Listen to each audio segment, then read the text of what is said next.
3 years ago, when I was 19, I started my first year at a small private college studying graphic design. The program was small enough that by the end of orientation week, we'd all shared group critiques, awkward icebreakers, and way too much information. It felt more like a high school class than a college major. We learned names fast. Austin stood out right away because he was older, mid-20s, and carried himself like someone who'd already done a whole other life before starting over with us.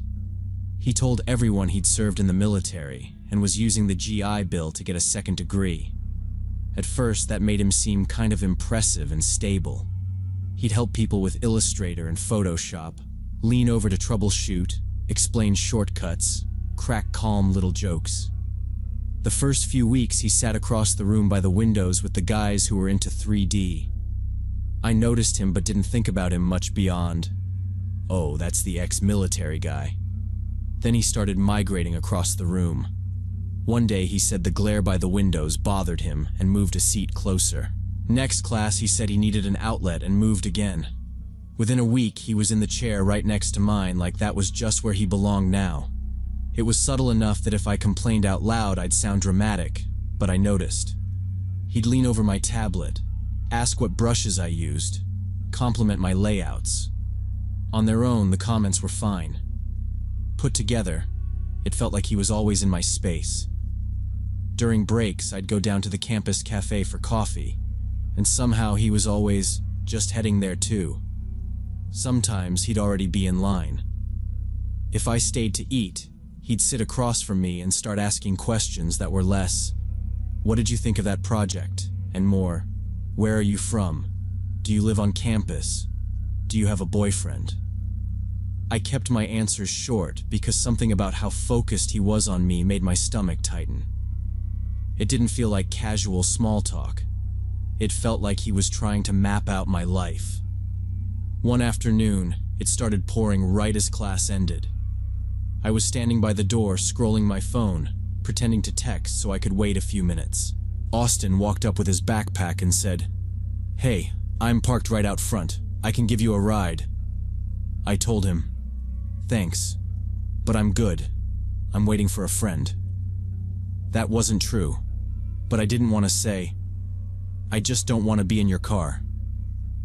He didn't take the hint.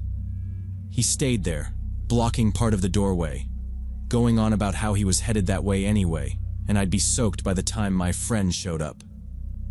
He laughed and said, "Come on, I'm not a serial killer. I'm just trying to be nice." He kept repeating the offer like I'd eventually realize I was being silly. After a few minutes, I cut him off and said, a lot firmer, "No, really, I'm fine. Please go." His eyes flashed for a second, like he was annoyed. Then he forced a smile and said, "Suit yourself," and walked out into the rain. I felt weirdly guilty for saying no, but more relieved than anything. The next day, before class started, my classmate Taylor slid into the seat on my other side and whispered, "So, are you and Austin a thing?" I said, "No. Why?"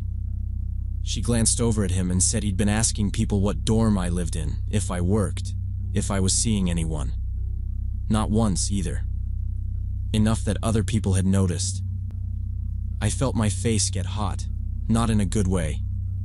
I told her we weren't together and I barely knew him. She made this little yikes face and dropped it.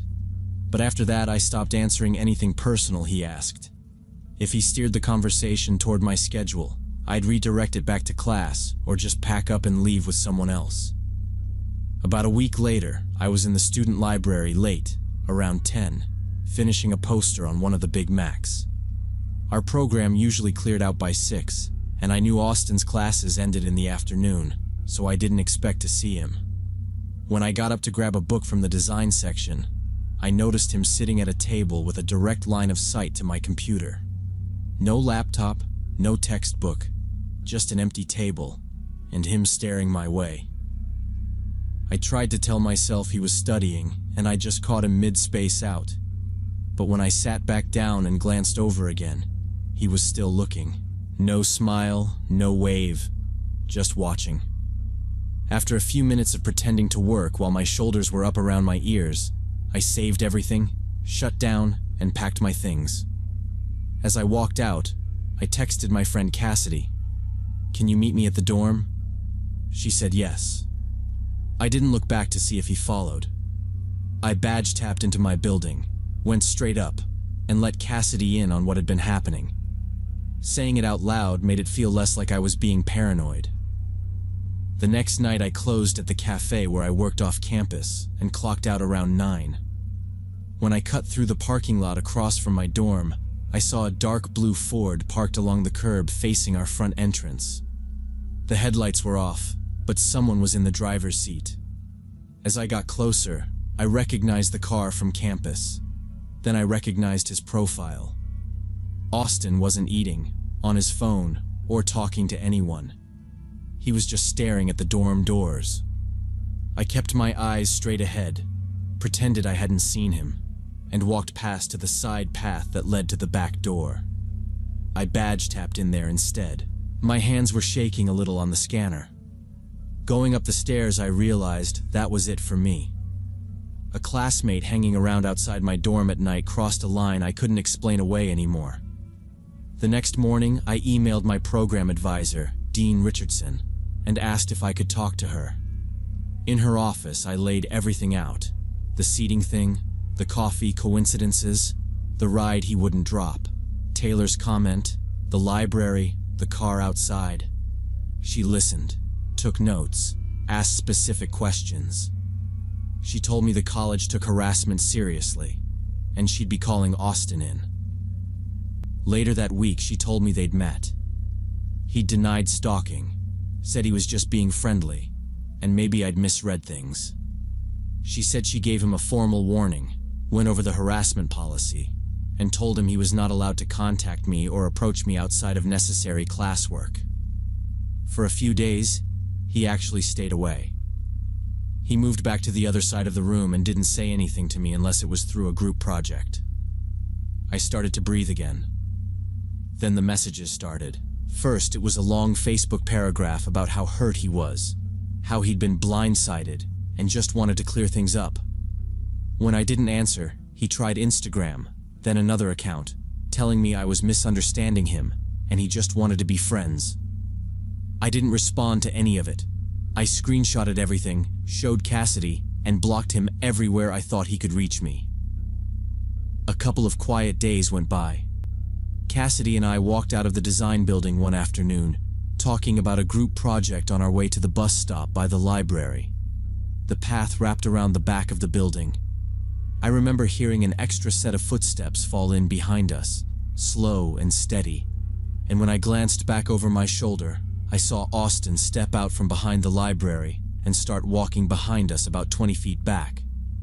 Cassidy didn't let it slide. She turned around, looked straight at him, and said loud enough for everyone nearby, "Austin, why are you following us?" He stopped, stared for a second like he was weighing something, then pivoted and walked away toward the parking lot without answering. That should have made me feel better, but it didn't.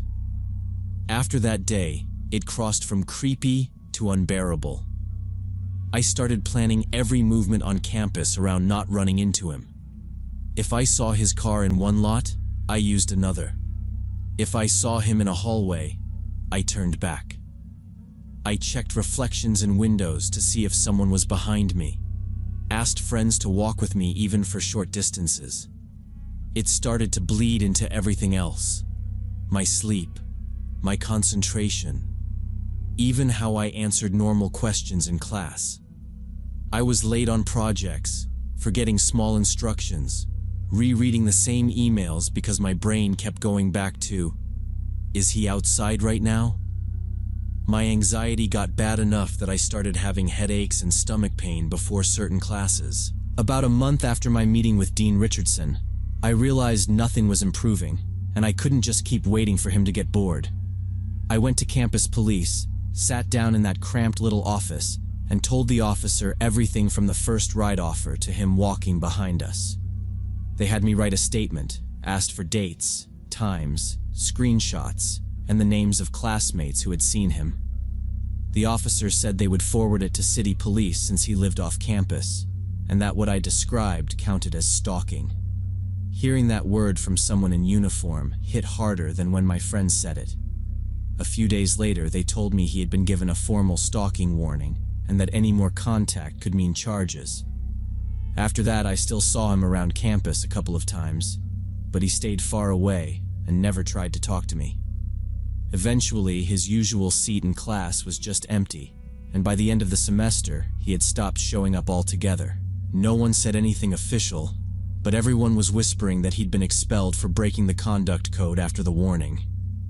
I finished the semester, passed my classes, but the constant tension had worn me down to the point where campus no longer felt like a place to learn. When it was time to enroll for the next year, I looked at the forms and realized I could not stand 3 more years there. I applied to transfer to a different college in the neighboring town, even though it meant more rent, more loans, and starting over with new people. It was inconvenient and stressful, but staying where all of that had happened felt worse. So I left after that year and did not go back.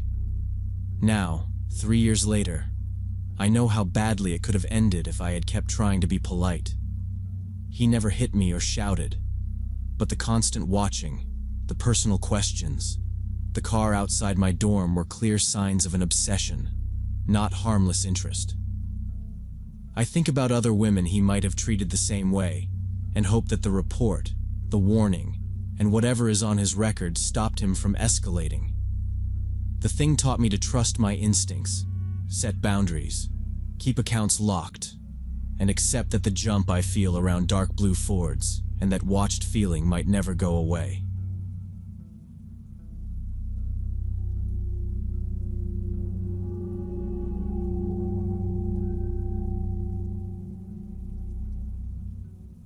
The metallic scraping sound above my bed was what made me take off my headphones.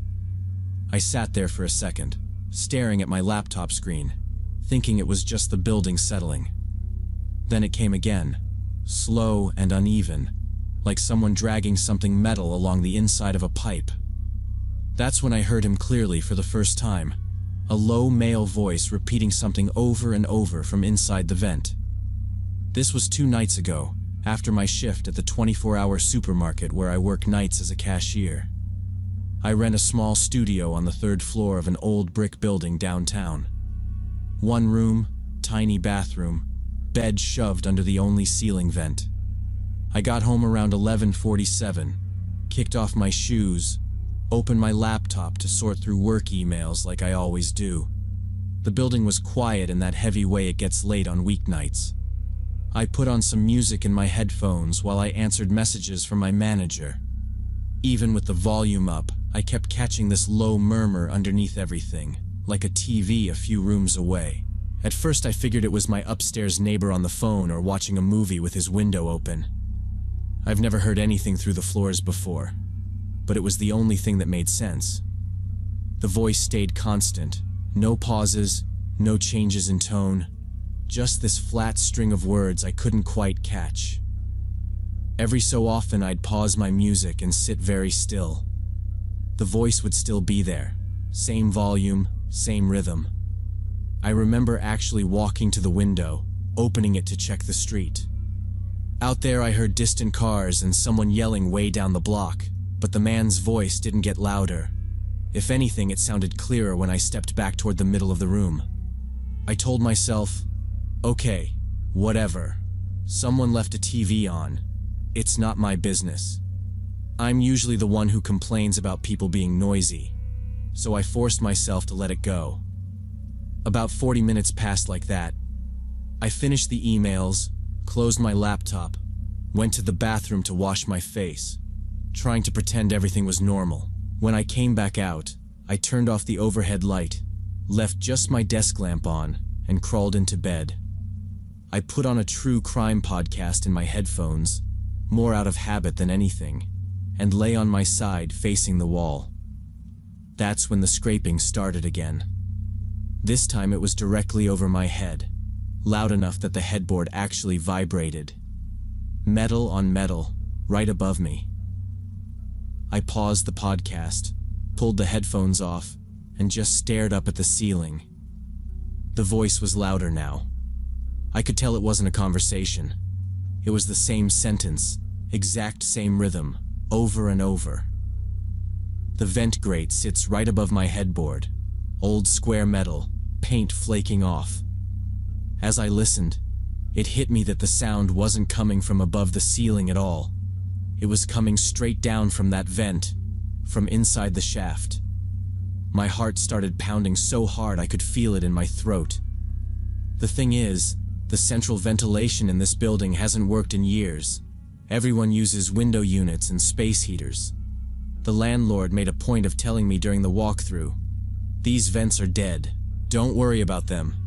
The shafts are supposed to just go straight up to the attic and end there. So there is no reason at all for a man's voice to be echoing down through one." That thought made my mouth go dry. I grabbed my phone off the nightstand, more out of reflex than any plan.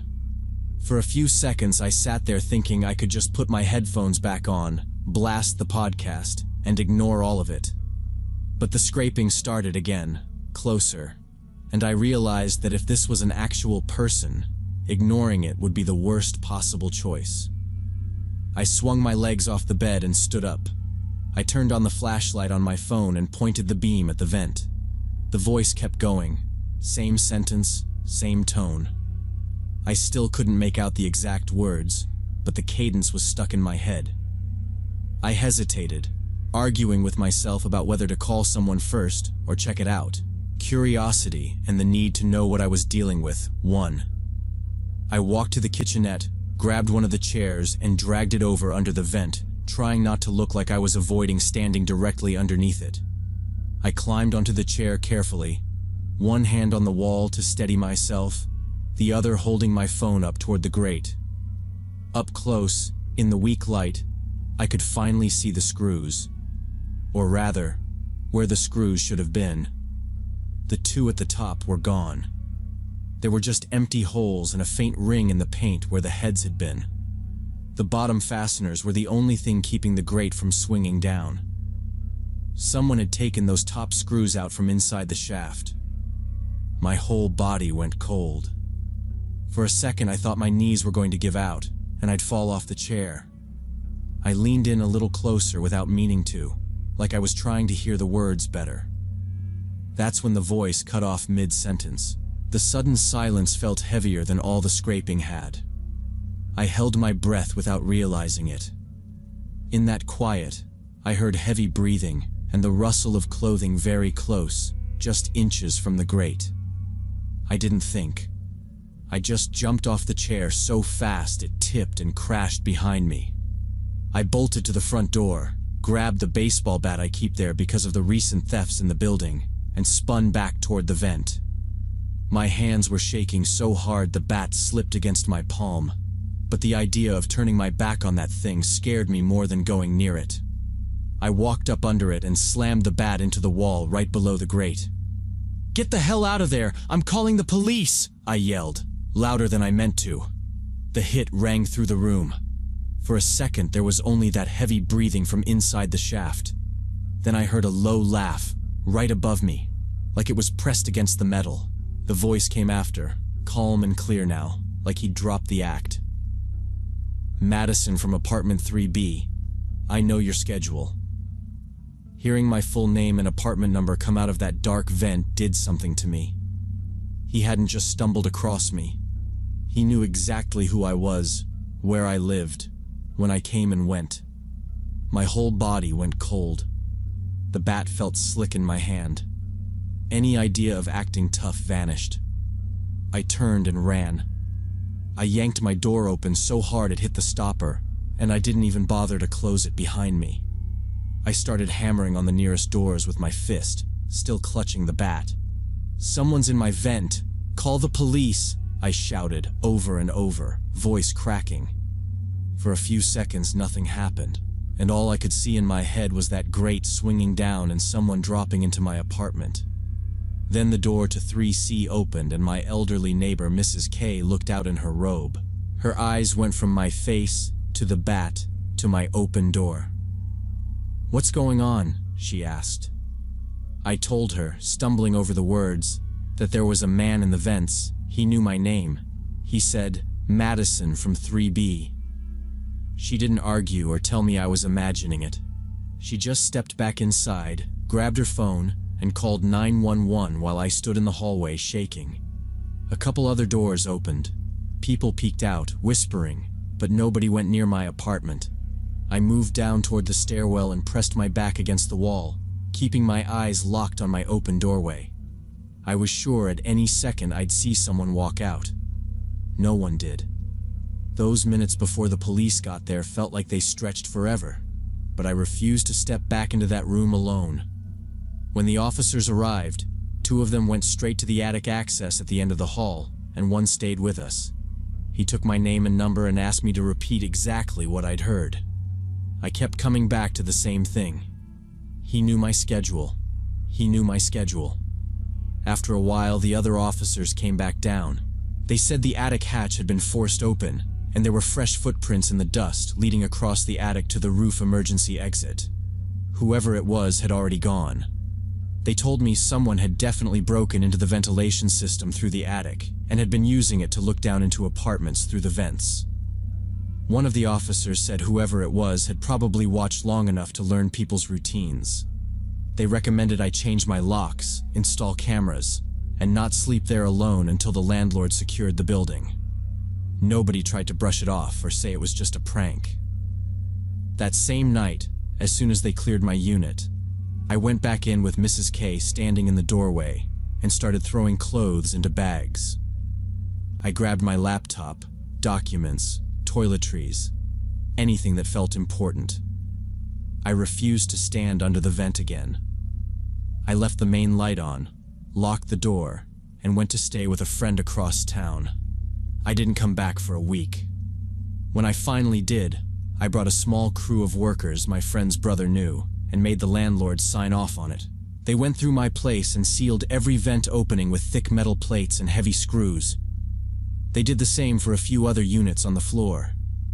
The whole time they were drilling and fastening, I kept catching myself staring at the ceiling, picturing him lying on the other side of that thin grate, listening to everything. But the worst part wasn't that someone had physically been in the shaft. I can understand that there are creeps who will crawl through dust and fiberglass for a chance to watch people. What really hit me later was realizing he'd probably been there for weeks, maybe longer, listening to my phone calls, learning my night shift pattern, paying attention to when I showered, when I slept, when I left my door unlocked for just a minute. It made every normal night I'd spent there feel dirty in hindsight. At the station, when I went back to give a full statement, an officer casually mentioned there had been 3 similar reports from tenants in my building in the last month.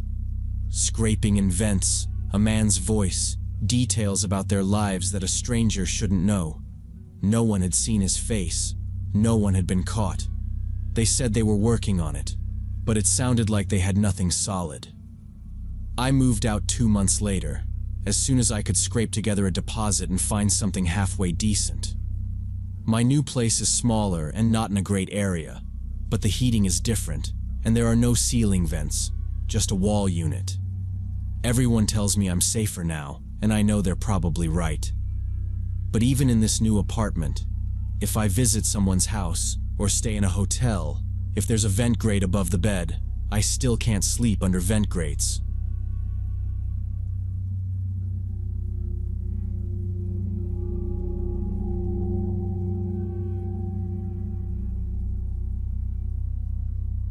I moved into a rented apartment on the 4th floor of a small residential complex in early April last year. I'd just gotten promoted to logistics manager and decided it was finally time to live alone without roommates.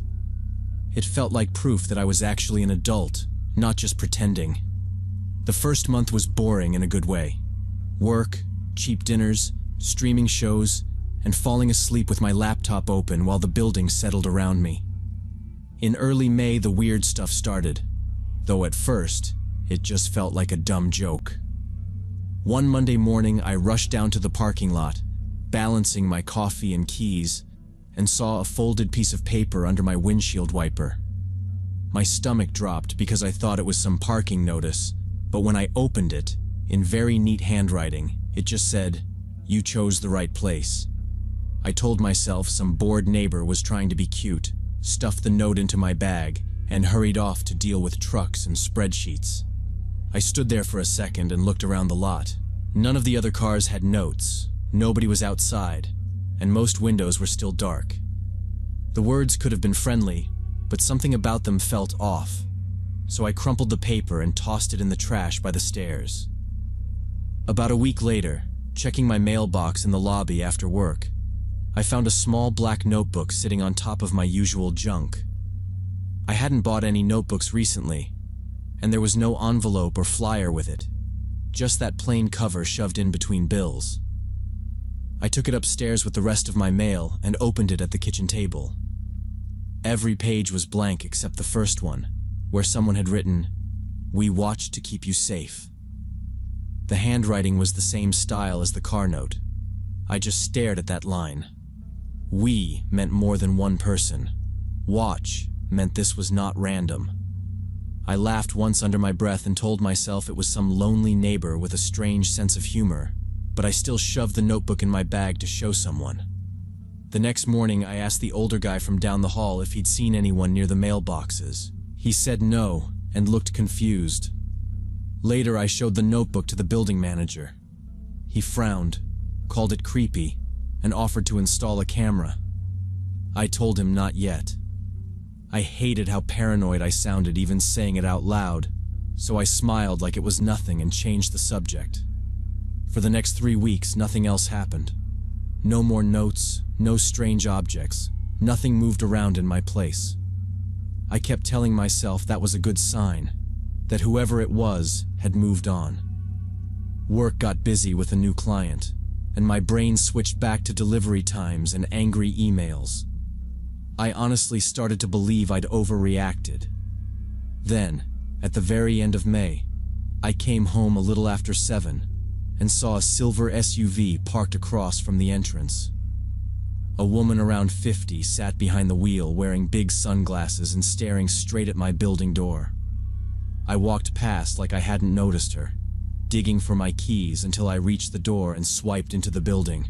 In the glass, I saw her head turn, following me. The next morning, the SUV was in the same spot, same woman, same sunglasses. My stomach clenched.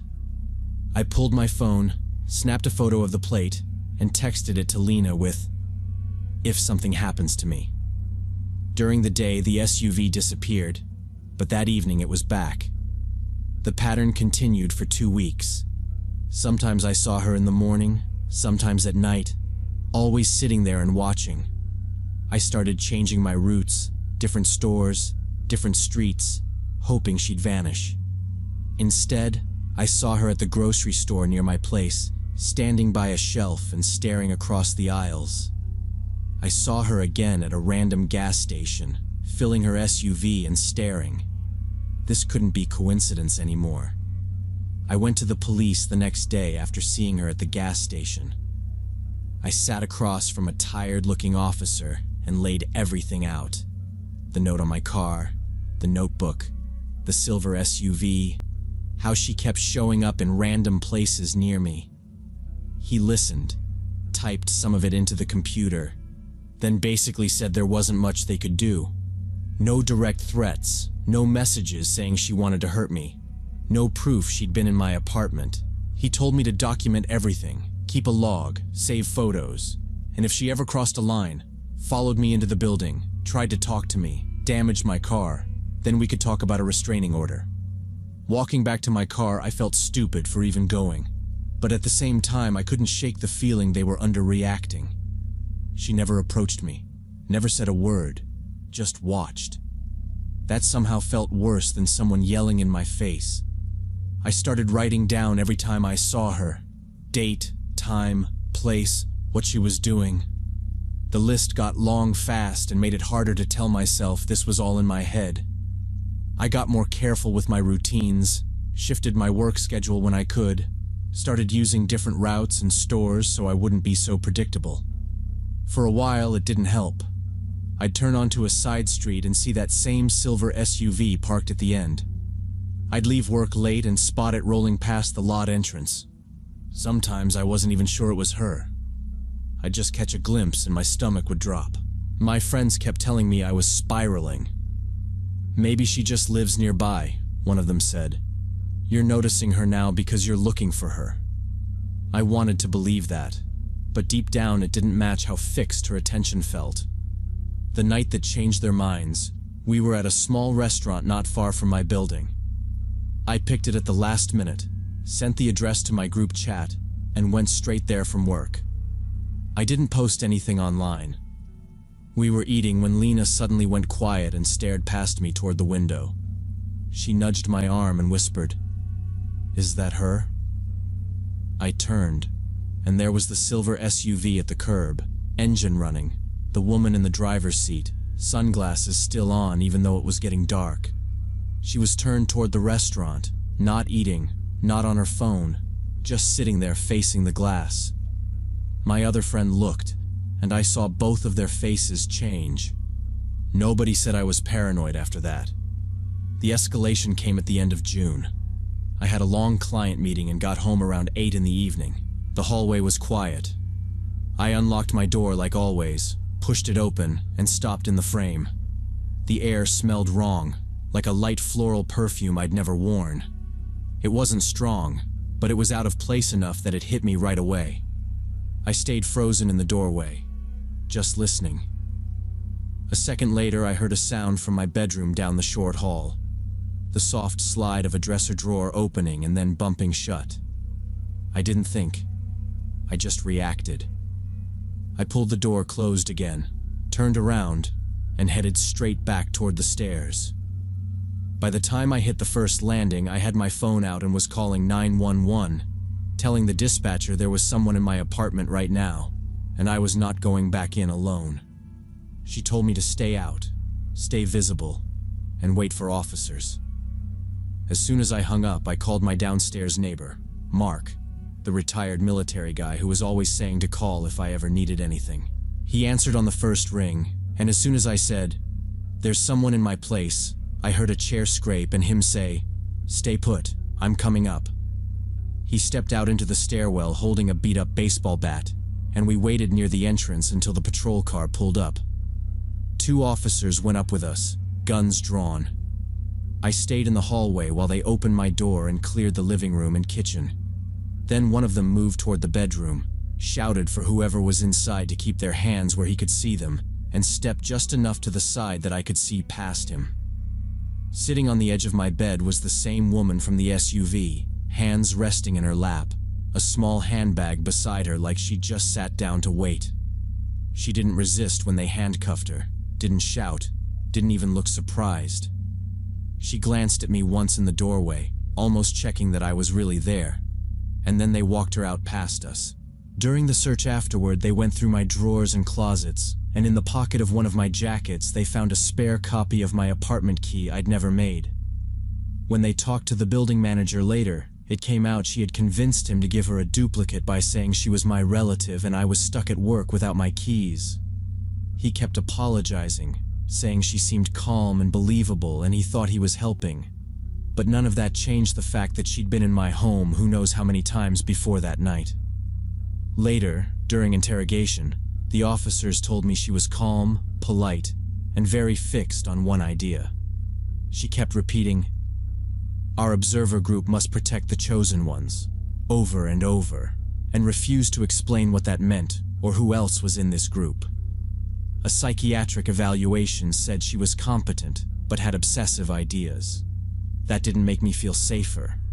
In court, she ended up with probation and mandatory treatment, not jail. I moved to a different place as soon as I could, switched buildings and neighborhoods, but it's been over a year now, and I still check the peephole twice before opening my door, still look over my shoulder when I walk to my car, still check the back seat before I get in. I never found out if this observer group actually exists, or if it was just one lonely woman's sick fantasy. And every time I notice an unfamiliar car sitting too long near my new building, My heart starts racing like I'm about to see that same silver SUV again.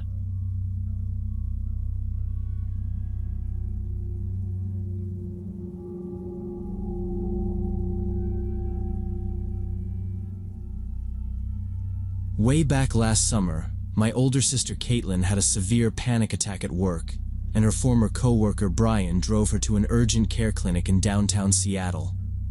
The attack scared everyone enough that the doctors kept her overnight for observation in this weird clinic that occupied a few floors of a two-tower office complex. An old 80s tower and a newer glass one connected by a third-floor walkway. Around 10 that night, she called and asked if I could bring her a change of clothes and a phone charger, her voice small and shaky as she apologized for making me drive downtown so late.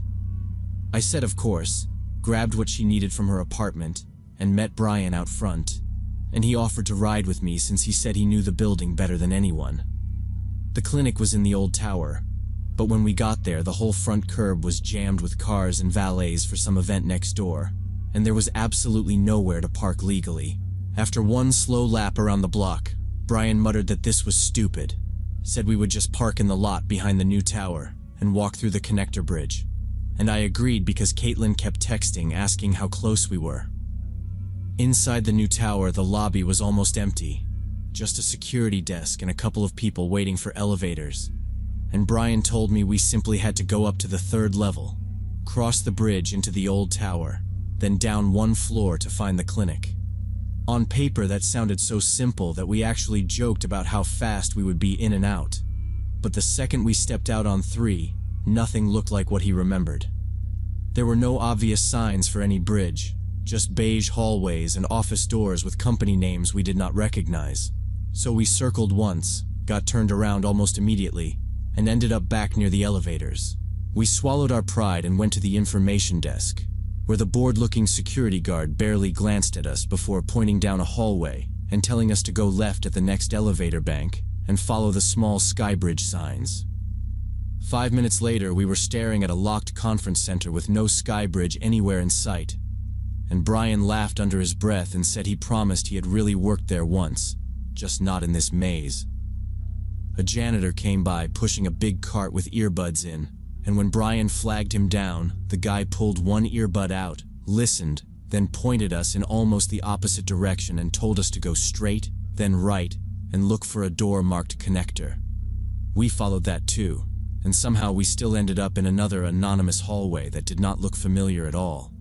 And by then, Caitlin was sending question mark texts, while I felt my patience slipping. Both of us are honestly terrible with directions in big buildings, so when we found a freight elevator tucked behind a service door, with old metal mesh inside instead of a solid wall, Brian shrugged and said we might as well try it.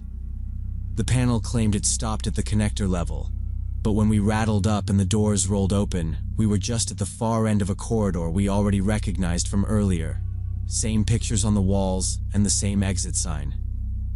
We bailed on that and tried a regular elevator closer to the middle of the floor, guessing at which buttons belonged to which tower, and stepped out on yet another wrong level with dark windows and quiet closed offices instead of a clinic. On that panel, our only choices were the basement or the 5th floor, and Brian said the basement was probably mechanical rooms needing a key card, so he hit 5 and told me we would just try to work our way back across. The doors opened onto a long hallway where the main lights were off, and only the low emergency strips along the walls were on, and plastic covered parts of the carpet like someone had started work and then stopped. Nobody else seemed to be around, so we walked far enough to find another elevator bank, traded a tired look, and tried again to go down toward where we thought the bridge level should be. Instead, we landed on yet another wrong floor with a different panel that only offered the basement or the 7th floor, and after a second, Brian sighed, said basement would definitely be locked, and hit 7. When the doors opened this time, we stepped into an empty white corridor that clearly had not seen regular use in a long time, with old office partitions stacked along one wall, abandoned chairs, a plain stairwell door, and a pair of unmarked double doors at the far end. The second my foot hit that floor, I felt uncomfortable, not terrified exactly, just like we had accidentally wandered into some forgotten part of the building where nobody was supposed to be. Then I realized we were not alone, because near a crooked desk in the middle of the hallway, a man and a woman were standing there in business clothes that looked a little out of date, like something from an old office photo. The man looked about mid-40s, bent over a spread of documents on the desk in a rumpled dress shirt and slacks, while the woman around the same age stood beside him in a knee-length skirt, arms loose at her sides, staring toward the wall instead of at us. Brian slowed, and I did too. Both of us just waiting for them to glance up, or at least react to the elevator. But the man kept his head down over the papers. The woman kept staring past us, and they did not react to our presence at all, like they did not notice us. Brian said we should just find someone who actually worked there and started walking toward the far end of the hallway like the couple weren't even there. I watched him go and felt stuck, because I didn't want to stay alone by the elevator, but I also really didn't want to follow him deeper into that corridor. I was about to call him back when one of the office doors halfway down opened just enough for someone to slip through. A woman in a security uniform stepped out, but the colors and logo on it were completely different from the guards we'd seen downstairs. She looked straight at us and said, sharp and flat, "You should not be on this level." "Brian, come back," I called, meaning back to the elevator. But he was already heading toward her with his hands up a little, trying to look harmless. He started explaining that we were lost and trying to get to a clinic in the old tower, that my sister was there. She barely let him finish. In the same flat tone, she cut in with, "The highest button," gave a quick nod toward the elevator, and slipped back through the door, closing it firmly behind her. The latch sounded louder than it should have in that empty hallway. Brian came back frowning and asked if I'd seen what company name was on her badge. I told him no, just that her uniform didn't match the others. He shrugged and said maybe they used different contractors on different floors and that, at this point, we might as well do what she said since everything else had been wrong. We stepped into the elevator again and looked at the panel. The highest button on it was 7. Brian hit it, the doors shut, and a second later they opened on another 7th floor. This one looked totally different. Bright lights, clean carpet, glass-fronted offices, printed directories on the walls, phones ringing somewhere, printers going. It felt like a normal office level, which somehow made the dead quiet of the other hallway feel even stranger in my head. We were standing there trying to make sense of the wall map when another guard walked straight toward us, this time in the same uniform as the guy at the lobby desk. She didn't smile. "What are you doing up here?" she asked, in that tone that isn't really a question. Before we could give her a full answer, she glanced at the elevator we'd just come out of and said, "This is a restricted administrative area. You're not supposed to be on this level. You need to leave immediately." Brian jumped in, saying we were just trying to get to the clinic where my sister was staying, that we kept ending up on the wrong floors and people had given us bad directions. I nodded and pulled out the little visitor sticker they'd given me downstairs, like proof we weren't sneaking around on purpose. Her face shifted from annoyed to just tired, and she asked how we'd gotten into that elevator without a badge. Brian mentioned the other guard, the woman with the different uniform who told us the highest button. The new guard frowned at that and said that company hadn't handled security in the building for years. She looked like she wanted to argue with us about it, then seemed to decide it wasn't worth it. Instead, she just sighed, told us to follow her, and used her card to open an unmarked service door at the end of the hall. Behind it was a short back hallway and a plain service elevator. She said this one would take us to the public clinic level, rode down with us, and walked us out into a busy corridor with clear signs for labs and imaging, and finally, the urgent care. Only when she made sure we could literally see the clinic entrance did she peel off and go back to her post. By the time we reached Caitlin's room and handed over her clothes and charger, I'd shoved the whole weird detour to the edge of my mind so I didn't accidentally say something that would stress her out more. A few months later, when Caitlin had a follow-up in the same clinic during the day, I went with her again. While we were waiting for a nurse to come in, I ended up telling the story, including the couple in the hallway, the strange guard, all of it. The nurse laughed at first and said we must have mixed things up, because that floor doesn't exist, honey, and there was no abandoned 5th level in this building. When she realized we weren't joking, her face changed. She asked a couple of quick questions, then told us that 4 years earlier, there had been a fire on the 5th floor of the old tower, in an accounting firm. 2 employees hadn't made it out. After that, she said, the entire floor was closed for reconstruction, but the company went bankrupt. The work never really started, and as far as she knew, that level had been sealed and taken off all the normal access lists. Hearing that messed with me more than I expected. The 2 people we'd seen in that hallway looked like normal living people, just weirdly focused on their own work and completely ignoring us. Their clothes were a little outdated, but nothing crazy. Brian swears he never noticed them until I brought it up in the car later, and the nurse kept repeating that the fire floor is officially closed and nobody's supposed to get up there at all. I still don't know how we ended up on it, or if we really did, but now whenever I have to visit that office complex, I get this heavy feeling in my stomach, and I do everything I can not to go there alone.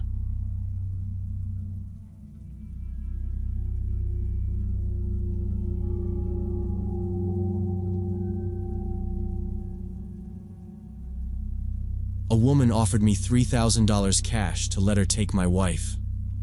This happened a month ago in the parking lot of the supermarket where I work as a night security guard, and I still can't get it out of my head.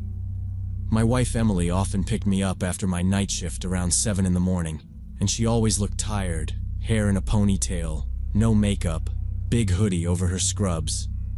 People constantly mistook us for brother and sister because she's 23 but looks younger, and I'm 25 but look older. We'd only been married 6 months, still arguing about dishes and rent, and whether my night job was ruining our schedule. But let me go back to the beginning, because it didn't start with money.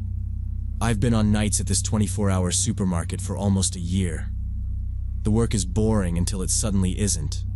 Most of my shift is watching cameras, walking the aisles, telling drunk guys they can't sleep in frozen foods. But there are moments that stick with you. Cars circling the lot a little too slowly, men standing just outside the light lines staring at whoever's walking alone.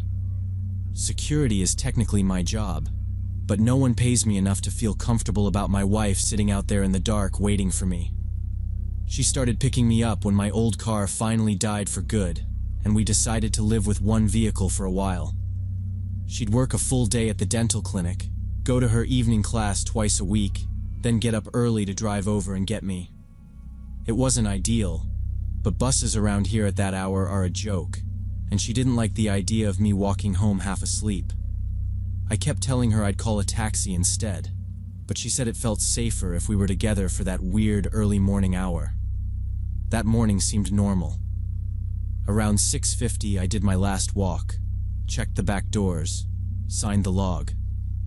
My brain was in that foggy place where you're awake but your thoughts keep drifting sideways. At 6:59 my phone buzzed. Here. On the camera by the entrance, I saw Emily's little car pull into the same spot she always used, right by the sliding doors under the tallest light pole.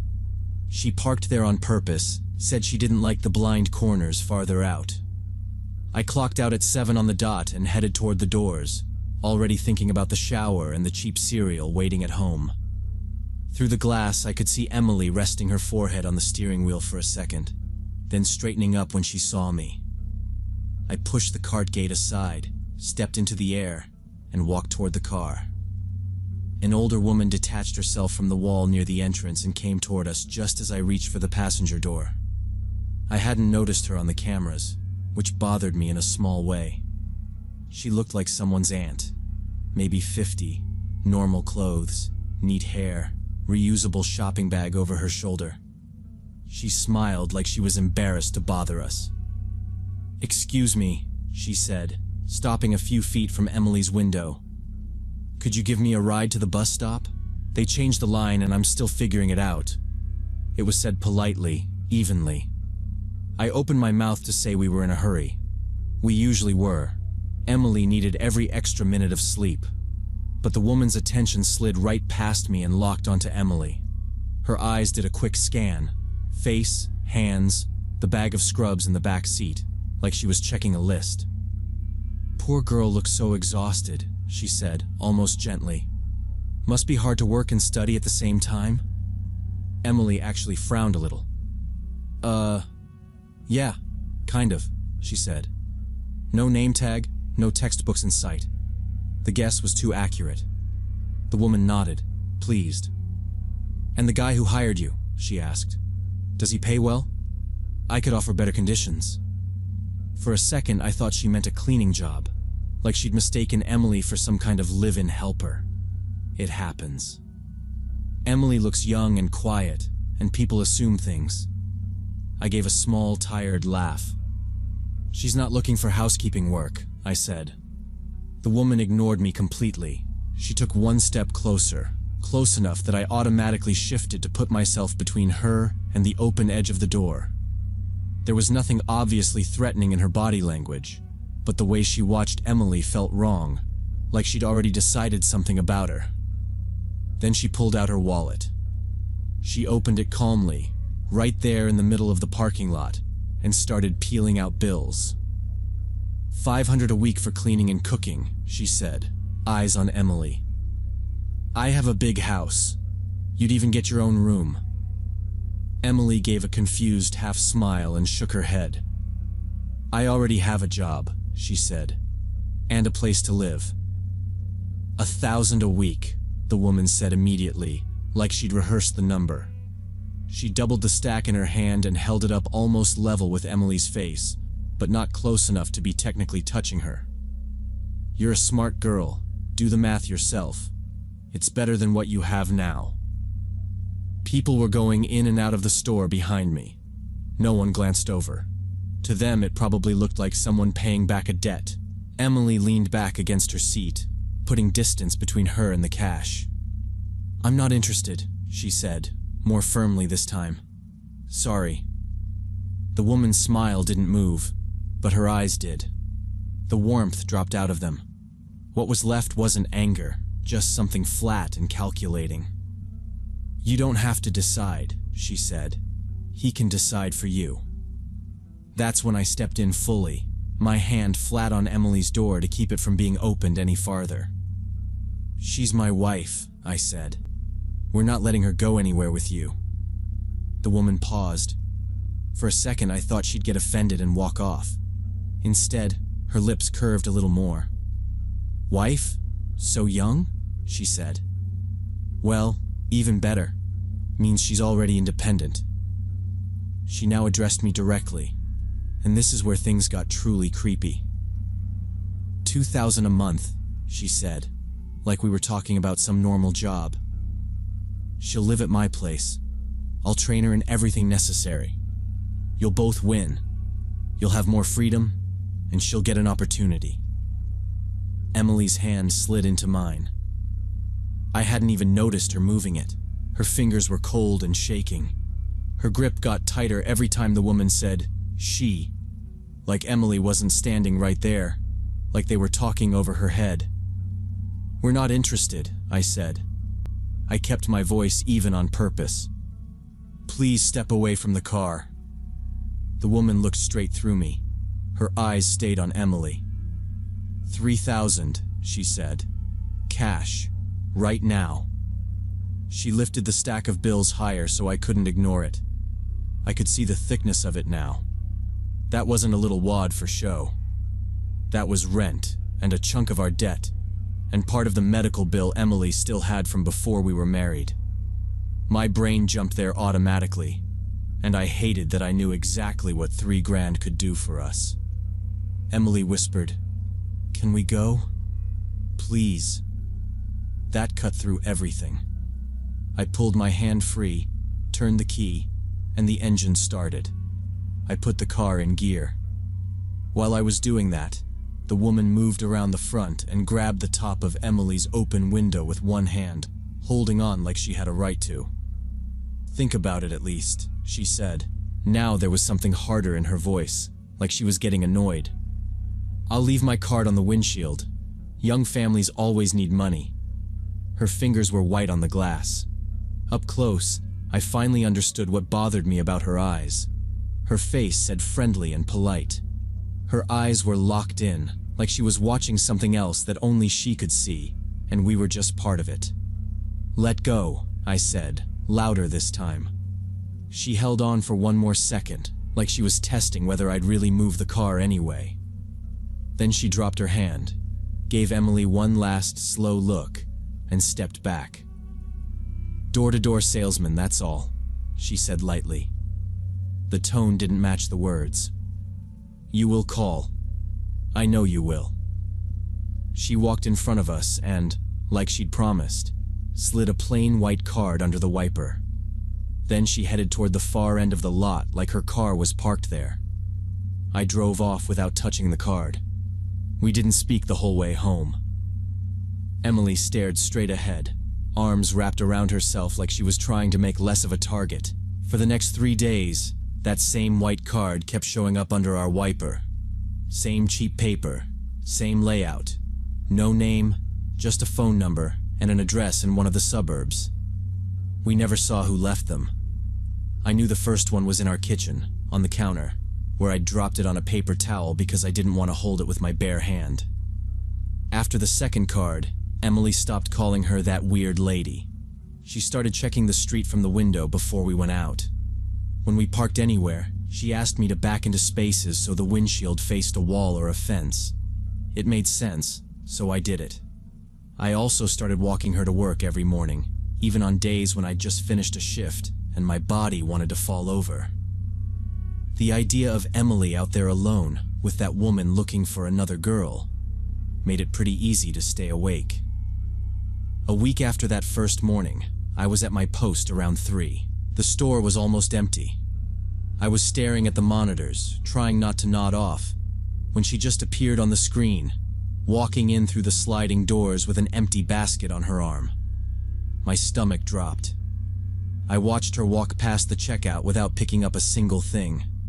Her eyes flicked over the aisles once, then locked onto the security desk. She came straight toward me. "Haven't you decided yet?" she asked. Up close, she looked exactly the same. Same clothes, same neat hair, same practiced smile that stopped at her cheeks. "I'll raise the offer to 5,000. This is the last time. Then I'll find another girl." I stood up, putting the desk between us. "You need to leave," I said. I kept it professional. "You approached my wife in the parking lot. You've been leaving cards on our car. This is harassment." She shrugged. "You're making this harder than it needs to be. 5,000, regular payments, safe place. Do you know how many girls would be grateful?" I hit the intercom and called the manager, told him she was back and I wanted her trespassed. While I talked, she just watched my face, like she was taking notes on every word. My manager came out from the office, still half tucking in his shirt, and I went through the whole thing again in front of her. He listened, then looked at her. "Ma'am, I need you to leave," he said. "You're making my staff uncomfortable. You're now on our unwanted visitors list. If you come back, we're calling the police." She didn't argue. She set the empty basket down, turned, and walked toward the doors. Right before they opened, she glanced back at me. "Too bad," she said. "I could have made her happy." We haven't seen her since, but Emily still refuses to park on that side of the supermarket. And even now, when I sit at that security desk and watch the cameras, I catch myself studying every older woman who walks in alone, waiting to see if any of them look at someone the way she looked at my wife, like a price tag is the only thing that matters.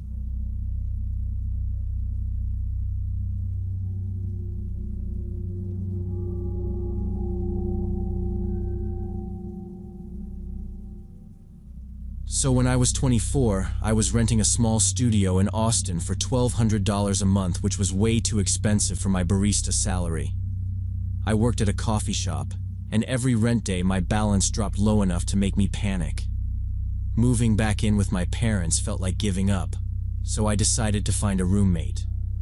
I posted a listing for a female roommate on a rental site and wrote that I worked early shifts, didn't party, and wanted someone quiet.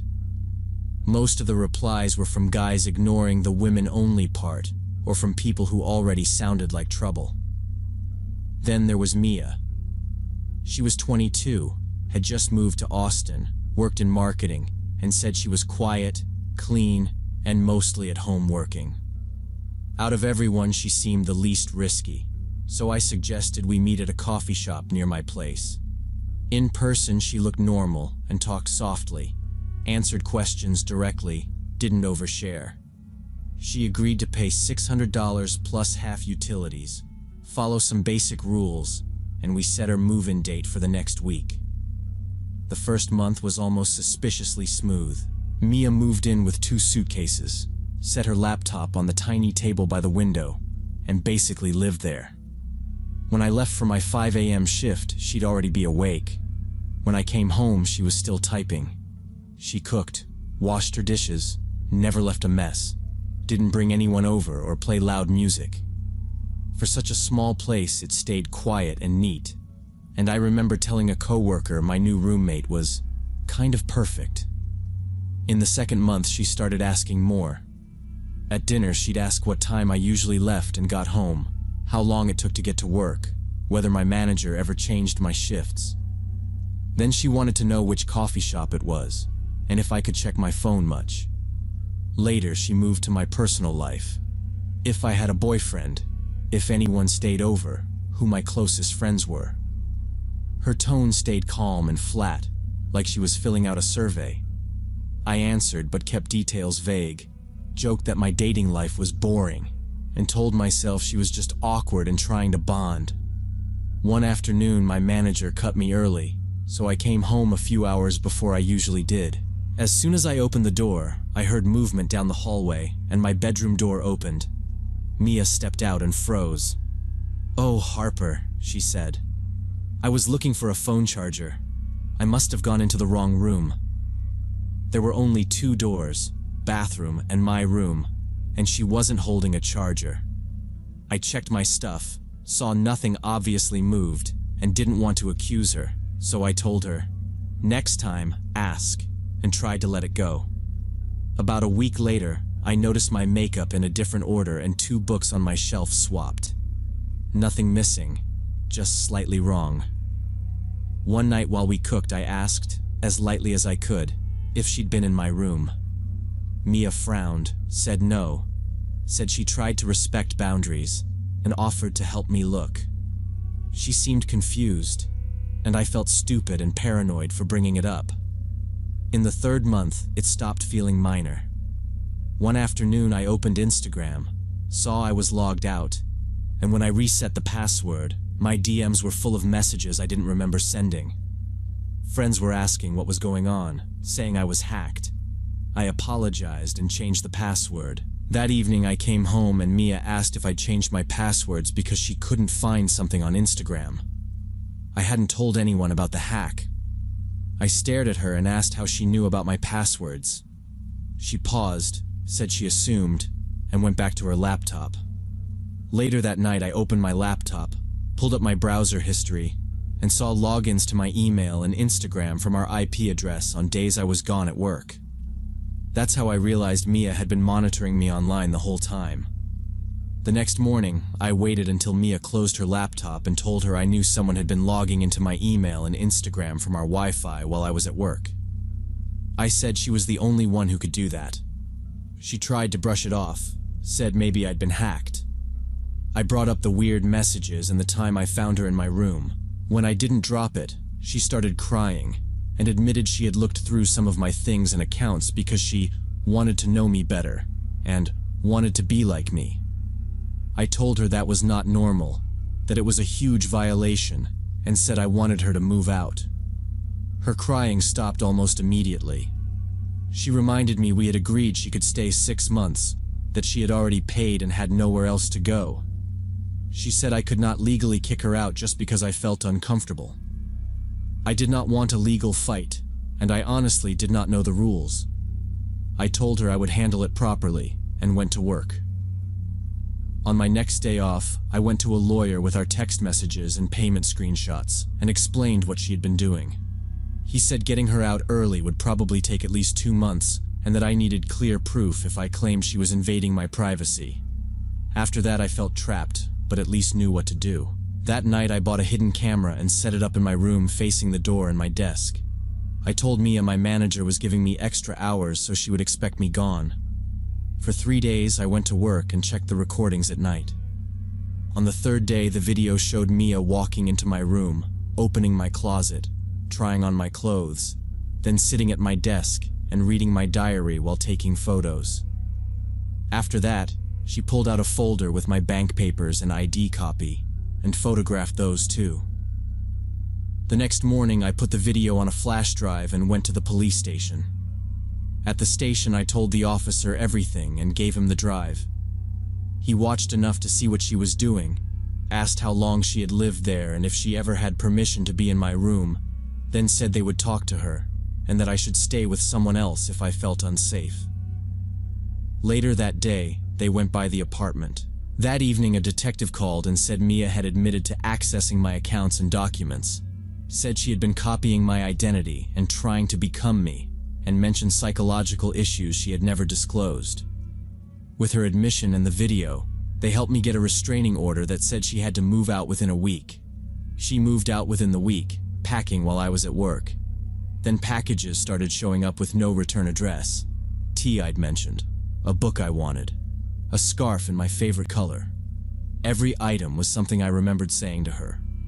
That went on for 3 months.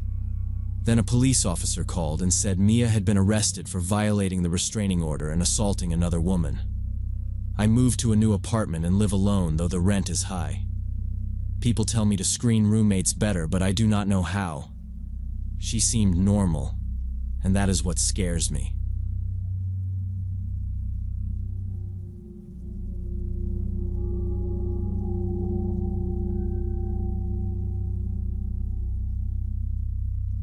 I lost my hospital job in March 2021 because of budget cuts, so I started doing courier work for a 24-hour prescription delivery service. At 31, that felt like falling backwards in life, but the pay was decent, especially for night shifts, and I could pick my own hours. I usually worked 7 p.m. to 3 a.m., because that's when most of the urgent orders came in with extra tips. People ordering pain meds, cold medicine, baby formula, antibiotics for sick kids, that sort of thing. The work was straightforward. Pick up from the 24-hour pharmacy, scan the bag in the app, drive to the address, leave it at the door or hand it over, swipe complete, repeat. The company hammered a few rules into us during onboarding. Never open the bags. Always check name and date of birth if you hand meds over in person. And if an address looks wrong, message through the app instead of improvising. That last one made sense to me. I'd watched what happened at the hospital when someone tried to guess anything related to meds. I liked the structure. It scratched the same part of my brain as hospital work, without me having to watch any one code in front of me. Weekends were the busiest. More drunk people, more last-minute prescriptions, more money. I kept pepper spray in the driver's door, my phone mounted with the navigation open, and I'd stay in the car if something felt off instead of walking into drama for a $10 tip. By early April, I'd been doing it about a month, and nothing really weird had happened yet. Sketchy apartment hallways, sure. One guy tried to tip me with a little bag of weed. A crying mom grabbed formula from me and almost hugged me. But it was all normal night shift stuff. I was tired, my back hurt, but my rent was paid, and I kept telling myself it was temporary until I got back into a hospital. On a Saturday night in early April around 11, I got an order for insulin and syringes. That didn't stand out at first. We did a lot of diabetes meds. What made me pause was the address. It was in the industrial area on the east side of the city, a part of town I'd never delivered to. When I zoomed in on the map, all I saw were warehouses, loading docks, and small plants. No houses, no apartment buildings. Nothing that looked like someone actually lived there. What really bothered me was the pin itself. The GPS coordinates pointed to an office building. Not even one of those mixed-use things. Just a plain office complex on a block of dead-looking streets. I double-checked the details, then hit the chat icon. "Hi, this is Lisa, your courier," I typed. "Can you confirm the address? It looks commercial on my map." The reply came almost instantly, like the person had been waiting for the notification. "Yes, correct. Working late, can't leave. Bring to 3rd floor, office 12. Another message appeared right after. "Leave items at the door and call when you arrive." No name, no please, nothing. The order was prepaid with a generous tip already added, more than people usually put in before a delivery. It was insulin too. If the order was legitimate and I refused it because I felt weird about an office, someone could end up in trouble. I really needed the money, and I didn't want to be the reason a diabetic didn't get their meds, so I accepted and started driving east. The city got emptier the farther I went. Streetlights stretched out, then thinned. Storefronts turned into fenced lots and dark buildings. My GPS told me to turn off onto a side street with no other cars around. When I pulled into the address, it hit me how dead the place really was. The building was completely dark. Office complex, maybe 4 or 5 stories, every window black. No cleaner's lights, no computer screens left on, nothing. The parking lot was totally empty. Not a single car except my little hatchback under a tired streetlight. I parked facing the exit out of habit and checked the time on the dashboard. 11:40 p.m. Late for working late in an empty building on a Saturday. For a second, I hovered over the cancel button in the app. Then I pictured someone sitting inside watching the little map, waiting for their insulin, and I couldn't make myself pull the plug. I rolled closer to the front entrance and killed the engine so I could hear. The main door was glass and metal with a vertical line of buzzers and half-peeled name labels. The intercom had a tiny green power light glowing. I found 12 on the panel, pressed the button, and stood there with the insulated bag hanging from my hand, suddenly very aware that my car was the only one in sight. There was a long pause, long enough that I started to think no one would answer. Then a man's voice came through, slightly muffled but calm. "Come in. Door will unlock in a second." No greeting, no thank you. Just that. A loud metallic click sounded from the lock. I hesitated, thumb resting on my phone, then told myself the app had my location and timestamp either way. I pushed the door open and stepped into the lobby. Inside it was dark except for strips of emergency lighting running low along the hallway and a red exit sign. The air was stale, like no one had been here in a while. The elevator doors were propped open with an orange cone, an out-of-service sign taped to the buttons, so stairs were my only option. I shifted the bag so I had a better grip and pushed through the heavy stairwell door. The stairwell was narrow and echoed with each footstep, bare concrete and metal railings. I started climbing with the bag of insulin and syringes in my hand, counting the steps without thinking about it, listening to my own breathing in that tight space. Got to the 2nd floor landing and stopped. Something about this whole situation hit me all at once. Standing there on the 2nd floor landing, I finally really looked at the bag instead of just treating it like another order. The label listed insulin vials, but the attached box was full of regular 5-milliliter disposable syringes, not insulin syringes. Anyone on insulin wouldn't order these. I'd passed meds for years on the floor. I knew that without even thinking. My gut went from uneasy to flat-out alarm. I pulled out my phone and reopened the order details. The customer profile showed as a brand new account created that same day. No past orders, no notes from support, nothing. Just this one big purchase going to a dark office building in an industrial zone at almost midnight. The note still said to bring it to the 3rd floor, office 12, leave it at the door and call. My hand actually started to sweat around the phone. Every bit of training we got kept repeating in my head about not walking into situations that felt wrong. I turned away from the stairs and headed back down. I didn't run, but I moved fast. Down to the first floor, through the lobby, out the glass door, every step feeling heavier until I was back in the open air again. As soon as I cleared the entrance, I picked up my pace and almost jogged to my car. I got in, locked the doors, and just sat there staring at the steering wheel for a second, listening to my heartbeat and the silence around the lot.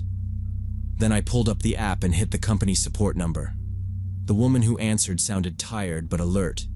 She asked for my order number, then asked what was going on. I told her straight. Wrong type of syringes for insulin, brand new account, strange industrial address, dark empty building, late at night, and a man on the intercom telling me to come to the third floor alone. I said I didn't feel safe going up there. She was quiet for a few seconds, then said I'd done the right thing backing out. She told me she was canceling the order, refunding the customer, and marking it as a safety concern so I'd still get my base pay. Before we hung up, she asked me to file a written incident report in the app so the address could be flagged for future orders. I promised I would as soon as I got home. When the call ended, I set the phone down and realized my hands were shaking a little. I forced myself to sit there and breathe for a minute. While I was staring at the building, a window on the third floor suddenly lit up. It wasn't bright, more like a lamp or a screen, but it moved like someone was walking around up there. After a few seconds, it went dark again.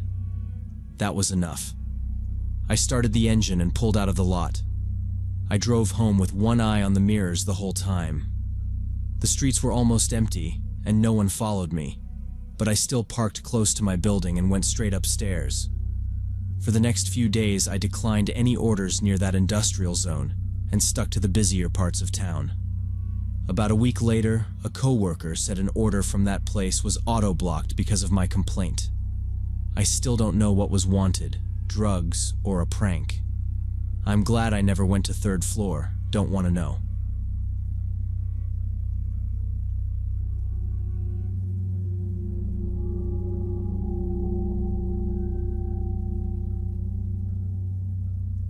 I've been working as a dispatcher for a construction supply delivery company for 3 years now. My shift usually starts at 7 in the morning and ends at 4 in the afternoon. I sit in the office coordinating driver routes. That day, around 3 in the afternoon, there were only 3 active trucks on the line, and I was on the phone with a customer complaining that his delivery of concrete blocks was at least 20 minutes late. I was apologizing for the 3rd time when the office door opened and Rachel walked in. She works in warehouse documents, receiving and shipping, and she almost never comes in while I'm mid-call. She just stood there, one hand on the door frame, staring at me with this tight look on her face. I finished the call as fast as I could, promised the customer I'd verify the ETA, and hung up. "What's wrong?" I asked. She didn't sit down, which already told me a lot. "One of the trucks just came back," she said. "Thomas. He parked out back and left." I frowned and glanced at the screen. According to the system, Thomas was still en route, heading to his last stop. "No, he's supposed to be on Maple," I said. "I just talked to him like half an hour ago." Rachel shook her head. "I watched him pull into the lot. He got out, shut the cab door, and walked straight out the side gate. He didn't come in to sign anything, and he left the cargo bay open." That part made me stand up. Drivers don't leave open bays, not with the stuff we haul. "Open how?" I asked. "Like cracked or—" "Rolled up," she said. "You can see inside." She shifted the clipboard in her hands. "I didn't want to touch anything without you. But it's weird, right? He usually stays till 4. She was right. Thomas complains if he's 5 minutes short on his timesheet. Leaving early, leaving a truck open, not answering the warehouse radio, none of that was like him. I tried him on the radio from my desk. No answer, just static. I checked the GPS again, saw the little truck icon still out on the road. System's lagging, I muttered. Either way, we needed to close that truck. If something went missing, it would be both our names on the report. Okay, I said. Let's go look. We cut through the warehouse and out the back door into the lot where the company trucks sit. Thomas's truck, the white Isuzu with the blue stripe, was parked at the far edge by the fence instead of in his usual lane. The rear cargo door was rolled up maybe halfway. From where we stood, I could see the inside looked mostly empty. That's how he left it, Rachel said quietly. He didn't even look back at it. She pointed to the side gate. He just walked out. I walked closer with her a step behind me. Standing at the bumper, I ducked under the partly open door and stepped up into the cargo bay. It was almost completely empty. Just bare metal, some loose straps hanging down, and a couple pieces of cardboard on the floor. No pallets, no pipe. Nothing from the manifest I'd built that morning. Then I saw it. At the very front, tight against the bulkhead, was a single cardboard box. Maybe a meter by a meter, squared off and neat. No shipping label, no barcodes, no company logo. Just brown cardboard with a strip of clear tape across the top, still glossy like it had just been applied. Everything else in the truck looked like it had been unloaded. That one box didn't fit. Rachel stayed at the opening. "That on his sheet?" she asked. I shook my head. No. He just had pallets today. I checked again visually, almost like the label would appear if I stared long enough. Nothing. "Maybe it's a return," Rachel said, but even she didn't sound convinced. Returns always come with paperwork taped to the side. This one was clean. "Should we call Thomas?" she asked after a second. I stepped back down from the truck. That was the only thing that made sense. Before we started touching random freight, we needed to know why he'd dropped it and walked off. I pulled my phone out and dialed his number. It rang until voicemail. I hung up, tried again. Same thing. No text, no missed call from him on my screen. "He's not picking up," I said. Rachel crossed her arms, eyes still locked on the box. We just stood there for a moment. The two of us in the quiet lot with this random box sitting in an open truck that shouldn't even be back yet. Then the box moved. Not a lot, just a short push from the inside, enough to make one side bump against the front wall of the truck. Rachel sucked in a breath and stepped back from the bumper. I felt my throat go dry. For a second, I told myself it could be something simple. Maybe a loose tool someone tossed in there. Maybe a raccoon that got trapped at a site. I didn't say any of that out loud. We just watched. Nothing happened for a few seconds. Long enough that I started to think maybe we were both jumpy and it had just settled. Then it jerked again, harder this time, and we both heard a dull thud from inside the cardboard. "Okay. No," Rachel whispered, taking another step back. My first instinct was to tell her to stay behind me and go grab someone from the warehouse. But before I could decide what to do, the tape on top of the box stretched and popped. One of the top flaps started to rise from the inside. The tape peeled back with a loud snap, and the flap folded open. A hand in a black work glove came up through the opening, feeling for the edge. Then a second hand appeared. The flaps pushed wider, and a man pulled himself out of the box. He was thin, dressed in black work clothes and heavy boots, face covered by a black balaclava. He moved like he'd done this before, knee on the cardboard, then both feet on the metal floor. He stepped to the edge of the truck, jumped down to the asphalt, straightened up, and walked past us with quick, steady strides. He didn't even look at us. The man stood up, brushed himself off, and headed toward the edge of the cargo bay. Rachel screamed, this short, sharp sound, and I couldn't say a word. He didn't react to her at all. He stepped over the torn flaps, crouched, and jumped down to the asphalt. For a second, he just stood there, turning his head, looking at the lot, the warehouse doors, the office windows. Then he started walking fast toward the warehouse gate like he knew exactly where he was going. Rachel was the first to move. She yanked her phone out and said, "I'm calling the police. Stay here." I didn't stay. My brain went straight to the gate controls and the fact that the back entrance was still open and there were guys in the loading lanes who had no idea some stranger had just climbed out of a box behind them. I ran for the office door.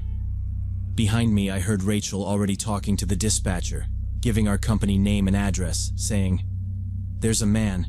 He came out of a box in one of our trucks. He's dressed all in black. He just left the yard." By the time I got to the security monitor and hit the button to close the big gate, I could see him on the screen. He didn't even look at the rolling gate. He cut straight to the pedestrian gate by the fence. It stays unlocked during business hours because drivers hate fumbling with keys. He pushed it open and slipped through without even slowing down. The last thing I saw on the monitor was his back as he disappeared around the corner of the neighboring building. I just stood there for a second with my hands still on the control. I could hear Rachel's voice getting quieter as she walked back in, still on the line with the dispatcher, confirming that he was no longer on our property. When she hung up, she was pale and shaking a little. "They've got a unit on the way," she said. "We're supposed to stay inside, not follow, not touch anything." That was fine with me. I went back to my desk and pulled up the route screen, staring at Thomas's line like maybe there'd be some hidden note explaining why a masked man had just stepped out of his truck. There wasn't. About 20 minutes later, 2 officers came in through the front door. We walked them through the warehouse and out into the lot. Thomas's truck was still parked wrong, over by the fence. The box was still in the front of the cargo bay, half collapsed on one side where he'd forced his way out. One of the officers used the end of his pen to lift the top. Inside there was nothing but crushed cardboard and a scrap of dark fabric. "You didn't touch anything?" he asked. We both said no. They wrote that down, took our IDs, and started separate statements right there next to the bumper while another officer did a quick walk around the fence line. We both gave the same description. Thin build, all black clothes, black gloves, black mask, average height, normal walk. No tattoos, no visible scars, nothing helpful. I kept repeating, "He didn't even look at us."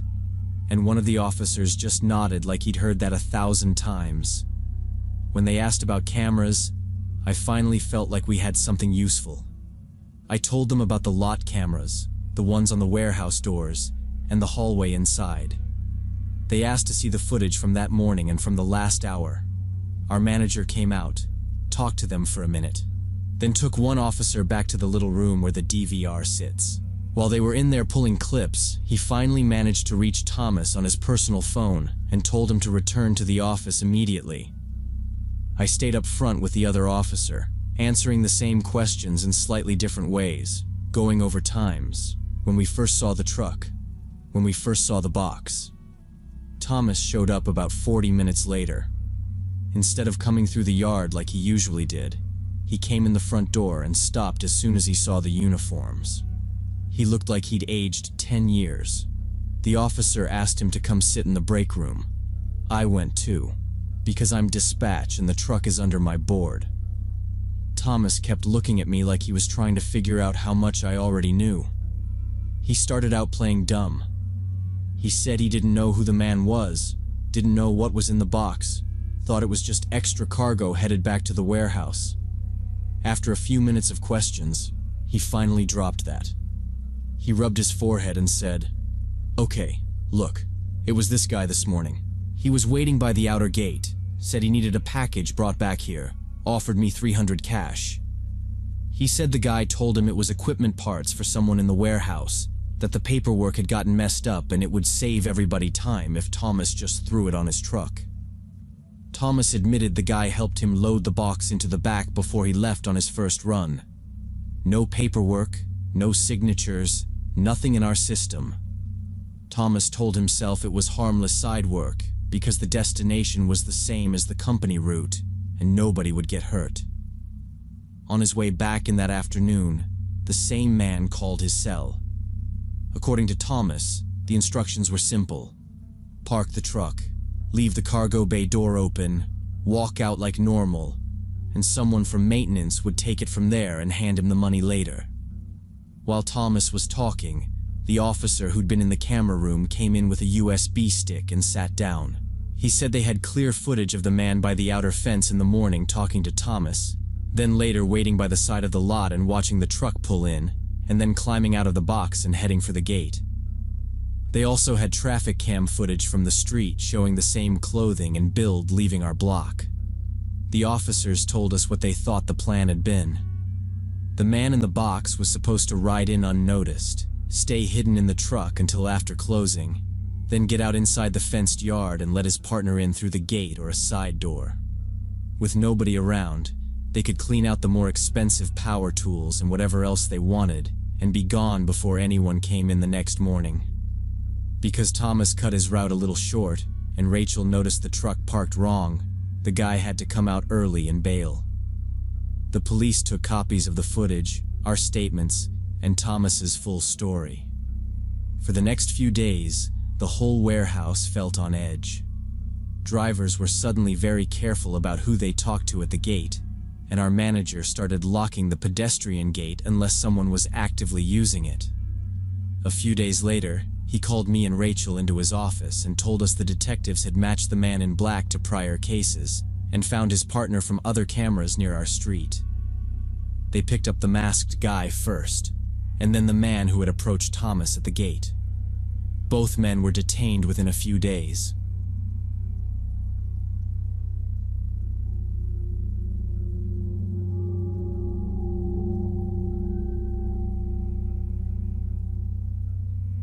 During my junior year at university, I used to crash at my buddy Ethan's place after late study sessions. He rented this massive old Victorian house near campus with 2 other students, and compared to my cramped dorm, it felt like a maze. The place had 3 floors, high ceilings, weirdly long hallways, and this huge attic they used for storage. I'd usually just knock out on his futon after we were done cramming and roll straight to class in the morning. That night in October, I stayed over because I had an early exam in his building the next morning, and it made more sense than going back to my dorm. His 2 housemates were gone for the weekend, one visiting family, the other at a concert out of state. So it was just us. We spread our notes across his living room coffee table, mainline cheap energy drinks, ordered Chinese, the usual. By 10, we were half watching some stupid comedy and half pretending to study. Around 11 p.m., we heard this loud creaking from upstairs, like someone stepping on an old floorboard directly above us. It wasn't the normal settling kind of sound. It had weight to it, like an actual step. Ethan barely looked up and said the house always made noise, that the pipes and the old beams did their own thing. But I noticed there wasn't any wind outside, and there wasn't a heating system kicking on. The show kept playing, but I realized I was listening more to the ceiling than to the TV. It went quiet again, so we shrugged it off. I told myself it was probably just the wood expanding or whatever, and went back to my lo mein. About 20 minutes later, though, we heard it again. Only this time it didn't sound like a step. It sounded like something heavy being dragged across the attic floor. Not long, just this short, ugly scrape, and then nothing. I put my carton down and looked at Ethan, and he had this little frown like he was finally actually hearing it too. He muted the TV and we just sat there for a second, both staring at the ceiling like idiots. Another shorter creak followed, farther back, almost like whoever or whatever it was had shifted their weight. Ethan sighed and said, "Okay, that one was weird." He told me they hadn't been up to the attic in weeks because it was a pain to climb up there, and there shouldn't be anything up there that could move on its own. He wasn't panicking or anything, just confused in a way that made me uneasy too. Finally, he said we should check it out before we scared ourselves for no reason.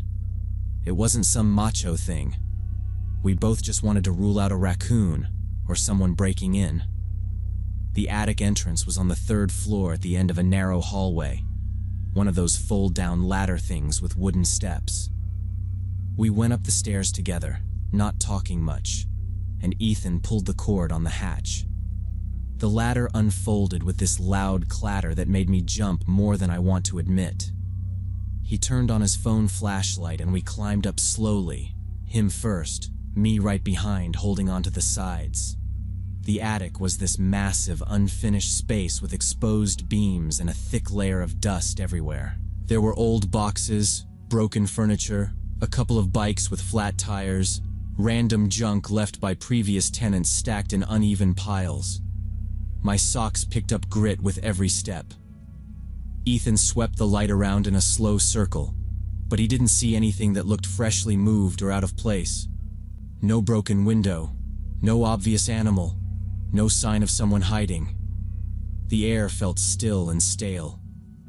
We stood more or less in the middle listening, just the light from his phone and the faint noise of the muted TV downstairs. For a few seconds there was absolutely nothing, and I was about to crack a joke about haunted houses when we heard it. Breathing, not ours. This quiet but distinct sound, slow and uneven, coming from the far corner behind a pile of boxes near the back wall. I felt every hair on my arm stand up, and Ethan's hand tightened on his phone. He pointed the light that way, and for a second we didn't see anything. Just cardboard and a tall, warped dresser. Then he shifted the angle of the beam, and we saw feet in dirty sneakers sticking out from behind the old dresser, ankles crossed like someone had been lying down back there. Ethan called out, asking who was there, and this figure slowly stood up from behind the dresser. It was a guy, maybe 25, with an overgrown beard, filthy clothes, and tired, scared eyes that squinted against the light. He put his hands up around chest level, palms out, and started talking fast, his voice cracking a little as he said he didn't want any trouble, and he just needed a place to sleep. Up close, he didn't look drunk or high, just exhausted and wired at the same time. He kept glancing between us and the ladder like he was deciding if he needed to bolt. Turned out he was a former student who said he'd gotten kicked out of the dorms 3 weeks earlier for not paying tuition. He knew this house got rented to students with rotating tenants, so one night he'd snuck in through an unlocked third-floor window and set up camp in the attic where he figured nobody ever went. He explained all of that in a rush, stumbling over details, like he'd practiced the speech in his head. He said he'd been coming down at night when everyone was asleep to grab food from the fridge and use the bathroom, timing it so he could hear doors close before he moved. The guy swore he only took food, nothing else from the house. Said he wasn't trying to hurt anyone, that he just ran out of options and needed somewhere dry and quiet. As he talked, he kept his hands up and his back close to the wall, like he expected us to swing on him or start yelling for the cops at any second. His voice shook on certain words, and when Ethan shifted his weight, the guy actually flinched. Whatever else he was, he looked desperate and genuinely terrified that we'd found him. Ethan just stared at him for a long second, then looked over at me. I could tell he was trying to be the reasonable one, but his jaw was tight and he kept shifting his phone from one hand to the other like he didn't know whether to call someone or use it as a weapon. I wasn't trying to be dramatic, but all I could think was that this guy had been above our heads while we slept, listening to us, maybe even walking around when he thought nobody was home. Whatever his story was, that part alone felt wrong. I told Ethan we needed to call the police because we couldn't just let some stranger keep living in the attic. I tried to keep my voice steady so I didn't escalate anything, but I also didn't sugarcoat it. I said, "Man, this is illegal, and it's dangerous. We don't know him." The guy heard that and started begging, saying he'd leave that night, he'd grab his stuff and disappear. We'd never see him again. Ethan swallowed hard, nodded once, and stepped back toward the ladder while keeping the flashlight on him. He agreed we didn't really have a choice, so he called 911, turned the speaker on, and gave them the address while keeping his eyes on the guy. The dispatcher asked if he was armed, if he'd threatened us. Ethan said no, that he was calm but trespassing, that he'd been secretly living in the attic. They told us to come down from the attic and wait in the living room, keep the door unlocked, and avoid cornering him. I told the guy flat out that the police were coming and that nobody needed to do anything stupid. To my surprise, he didn't run. He just kind of sagged against the wall and nodded like he'd expected this ending. We all went downstairs together, Ethan in front, the guy in the middle, me behind them. I kept enough distance that if he tried anything I'd have room to move, but he didn't. We sat in the living room, the TV still muted, and he told us more of his story while we waited. He said he'd lost his scholarship after his grades tanked from working nights. Then he got behind on tuition and the school dropped him. His parents refused to help, told him he'd made his choices. He tried to find work but couldn't get hired anywhere decent without a stable address, and everything spiraled. He said he'd slept on couches, then in stairwells, then finally remembered this house from a party and decided the attic was better than the street. He kept insisting he never meant to scare anyone, that he only took food and used the bathroom and tried to be invisible. I felt bad for him on some level, but the whole time I kept picturing him walking around upstairs while we were down here, learning our routines in the dark. It didn't change the fact that he'd broken in and stayed for weeks without telling anyone. Ethan was quiet, just nodding sometimes, staring at the floor more than at the guy. About 15 minutes later, there was a knock, and then 2 officers stepped inside after announcing themselves. We stood up, moved away, and let them do their thing. They talked to him, checked his ID, asked us a few questions, then told him he was being detained for trespassing. He didn't fight it. They cuffed him, walked him out to the car, and one officer came back to explain that since nothing valuable was missing and nobody was hurt, he'd probably get referred to social services instead of going straight to jail. After the cops left with him, Ethan locked the door and just exhaled like he'd been holding his breath for an hour. Neither of us said anything for a minute. Finally, he said we should go back up and see what it actually looked like where the guy had been staying, so we'd know if anything else was messed with. It felt messed up to be curious, but I agreed because I also wanted to make sure there wasn't anything dangerous up there. We pulled the ladder down again and climbed back into the attic, this time both of us with our phone lights on. In the far corner behind the boxes and that old dresser, we found his setup. There was an old sleeping bag laid out on top of flattened cardboard, a little pile of water bottles lined up against the wall, leftover food containers stacked in a neat row, and a phone plugged into an outlet that apparently still worked up there. It was all very organized, like he'd planned to stay for a while. He'd made this little nest in that corner where you couldn't see him unless you walked all the way back and deliberately looked behind the dresser. From where we had stood earlier, he would have been invisible. There were a couple of notebooks with job listings scribbled down, a campus map, and a schedule he'd made of when people in the house usually came and went. Seeing our names and rough times written down in his handwriting did something weird to my stomach. The creepiest part wasn't the mess or the sleeping bag. It was realizing he'd been watching our routines, tracking when we slept, when the house was empty, when it was safe for him to come down for food or to shower. There were little notes like Tues Thurs, house empty afternoon, and weekends, parties, loud, easier to move. He had basically turned our lives into a timetable for his own survival.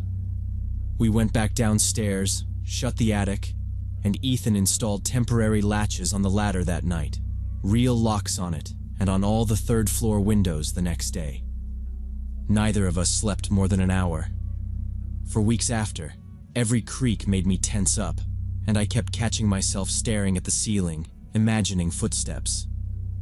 I still think about that guy sometimes, and I honestly don't know what scares me more. The fact that a stranger lived above us for weeks without us knowing, or the idea that if we hadn't heard those sounds that night, he might still be up there now, quietly fitting his life into the spaces we don't bother to look at.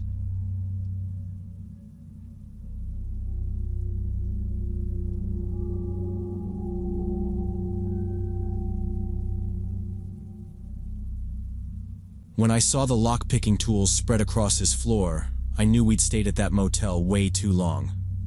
But let me back up. My name is Ashley.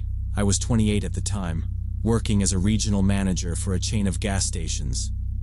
My coworker Victoria and I were driving to a 3-day conference in Idaho, company paid, rental car, 3 nights away from our stores. We picked the Sunset View Motel because it was cheap, had decent online reviews, and was about 20 minutes from the conference center. Nothing fancy, just one of those long 2-story buildings with outside walkways. At the front desk, an elderly man with a gray mustache checked us in, scanned my card, and handed over 2 key cards with barely any small talk. We dragged our suitcases up the narrow staircase to the 3rd floor and found room 312. Victoria tried the first card, slid it, and the lock flashed red instead of green. She tried the second one, same thing. She groaned, said she'd run back down to get them fixed, and disappeared toward the stairs while I stayed with the bags in the hallway. I leaned against the wall and started answering emails on my phone. After a minute or two, a door opened at the far end of the corridor, and a man stepped out. Mid-30s maybe, wrinkled shirt, jeans, no luggage. He walked toward me slowly, looking at every door number like he was counting. When he reached me, he stopped and asked if I'd seen a flyer about breakfast times that fell off the bulletin board. The question felt off, because the breakfast schedule was printed on a sticker on every door, including ours, and it was posted downstairs at the desk. I pointed right beside my shoulder and told him, "There." He nodded but didn't go anywhere. Instead, he asked where we were from, if we were here for work, what company. I gave short, vague answers about a regional conference and went back to staring at my screen. Footsteps came from the stairs behind him, and Victoria appeared with new keycards in her hand. As soon as he noticed her, he smiled at both of us, said something like, "Enjoy your stay," and walked back down the hall toward his room at the end. We opened 312, dumped our bags, and the whole thing felt minor enough that we didn't talk about it again until later that night. We spent the next few hours in that room going over slides, answering texts from store managers, and complaining about whoever scheduled a regional meeting for a Monday morning. Around 8, we finally shut our laptops and decided on a local pizza place the front desk had recommended. I stepped into the hallway first, while Victoria dug through her purse. The same man was standing by the vending machine, head bent over his phone. As I locked our door, he looked up and smiled. "Headed out to eat?" he asked, like we were neighbors instead of strangers. I said yeah, and started walking toward the elevator. When we passed him, I glanced at his screen without meaning to. He had a photo open of the parking lot, shot from above, and right in the middle was Victoria's car with her beach sticker and license plate perfectly clear. I jerked my eyes away so fast I'm not sure he noticed. My brain started throwing out excuses immediately. Maybe he was comparing rental cars. Maybe it just looked like hers. Maybe I was being dramatic. In the elevator, I told Victoria what I'd seen. She frowned and said it was probably some random silver sedan, that I needed sleep. We still went to dinner, but I kept watching the door every time it opened. Back at the motel, walking through the lobby, I slowed near the desk. I told Victoria we should maybe mention the guy to the clerk, just to have it on record. She shook her head, said we weren't even sure it was her car, and she didn't want to start trouble or make a scene that first night. Around 2 in the morning, I woke up to a quiet scraping sound. At first I thought it was coming from the next room, but then I realized it was at our door. Someone was working on the lock from outside. I held my breath for a second, trying to decide if I was dreaming. And then that cold adrenaline hit, and I knew I was awake. I reached over and shook Victoria's shoulder. She tried to roll away and I whispered, "Vic, wake up. Someone's at the door." She froze instantly. We both stared at the door. The scraping was soft but steady, metal on metal, like someone who knew what they were doing and was trying not to be heard. After maybe half a minute, the sound stopped. There was a small click, then slow footsteps walking away down the corridor. I slid out of bed as quietly as I could and went to the peephole. The hallway was empty, No doors opening, nobody walking. But near the vending machine a few steps down was a screwdriver lying on the carpet that definitely hadn't been there when we came in. I told Victoria what I saw, and she swore under her breath. We already had the deadbolt turned, but I locked the chain and dragged the extra chair over to wedge it under the handle. She sat on the edge of her bed with her phone in her hand, emergency screen open, thumb on the button. We agreed that if we heard even one more sound at the door, we'd call the police. We didn't sleep after that. We took turns at the peephole, switching every 20 or 30 minutes, checking the time on our phones and listening for any noise. We heard doors, a TV somewhere, plumbing, but nobody came back toward our room. By the time light started to show around the curtains, both of us were wired and exhausted. Around 7, we went downstairs to the front desk with our bags because we'd already decided we weren't staying another night. The elderly man from check-in was gone. A young woman was behind the counter. We told her everything.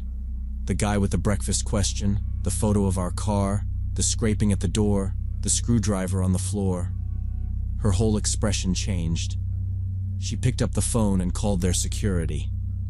A few minutes later, an older man in a faded uniform came in. He listened, wrote everything down in a small notebook, and said he'd review the cameras and talk to the manager. Then he added that there were no cameras on the third-floor walkway, so if someone had been at our door, there wouldn't be any video. He didn't say we were overreacting, but it was clear he didn't feel the urgency we did. Victoria wanted to check out and drive straight home, skip the conference completely. I wanted that too, but missing a mandatory regional meeting would have meant a whole mess with our boss and corporate. We stood in the lobby going back and forth until we finally agreed to a compromise. We'd go to the conference, sit through the main sessions, then come back in the afternoon, grab our things, and move to a different hotel. We spent the morning at the conference barely listening. Every break, we checked our phones, half expecting a missed call from an unknown number. Nothing. Around 5, we drove back to the Sunset View. As soon as we pulled into the lot and saw a police cruiser parked near the office, my stomach dropped. Inside, the same young clerk from that morning came over right away. She said the security guy had decided to check the suspicious guest's room. The man had checked out that morning without stopping at the desk. When they entered the room, he was gone. But on the table they found a full set of lock-picking tools laid out like a kit.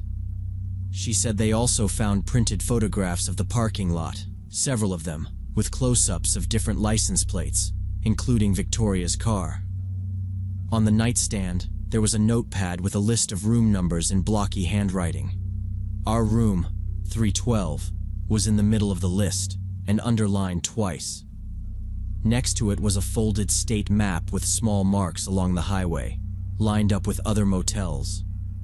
The officers asked us to sit down and give formal statements. One detective told us there had been similar complaints in a neighboring county about a man matching that description hanging around cheap motels, asking questions, watching women come and go, but they'd never managed to catch him doing anything they could charge. Hearing that made me feel worse, not better, because it meant this was probably part of a pattern.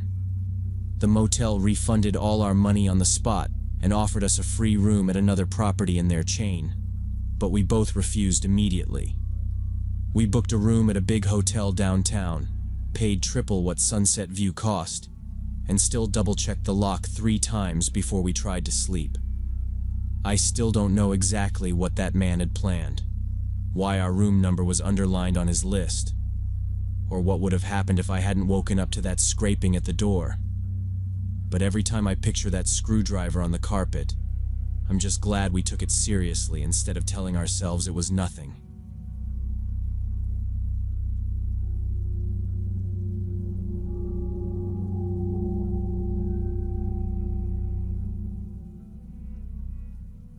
I've been working as a night security guard at this medical equipment warehouse in Portland for 8 months now. The building is massive, 2 long wings with this dead admin block in the middle that nobody's used in years. My shift runs from 11 p.m. to 7 a.m., and most nights are exactly what you'd expect. Rounds on the hour, cameras, coffee, phone, repeat. After years of bar security and retail loss prevention, quiet nights in an empty warehouse felt like winning the lottery, or at least like something I could live with. That night started out normal. I badged in, signed the logbook, skimmed the maintenance notes, nothing flagged. At midnight, I did my first full round. West Wing, like always, tugging on the emergency exits, checking the loading bay doors, shining my flashlight down between the racks of boxed equipment. Everything looked right. I took the corridor that passes the old admin block. Its windows were dark, just shapes of desks and cabinets inside. The glass door was chained from the outside with a padlock that looked older than me. I glanced at it, kept walking, finished the east wing, wrote 0012 clear in the log, and went back to the office to half-watch some show on my tablet. A little after 2 a.m., I heard a dull thud from somewhere deep in the east wing. It was enough to make me pause the show and sit up, but not the kind of noise that screams emergency. It sounded like a heavy crate hitting concrete. I cycled through the cameras that cover that side of the building. Empty aisles, wrapped pallets, nothing moving. Stuff shifts sometimes when it is stacked high. If I called my supervisor every time something settled, I'd be that guard no one took seriously. I checked the clock, wrote 2:05 single impact east wing, cams clear in the log, and tried to focus back on the episode, but I left the volume low and kept one eye on the monitors. Maybe 20 minutes later, there was another thud. Same kind of sound but closer, like it came from the middle of the building near the admin block. This one I felt through the desk. I did not even bother with the cameras. Something about it hit that bar fight instinct in me, that tight feeling in your stomach before anything happens. I grabbed my flashlight, clipped my radio to my shoulder, and headed down the main corridor toward the east wing at a steady walk. No point running if it was nothing, but I wanted eyes on that area, not just a screen.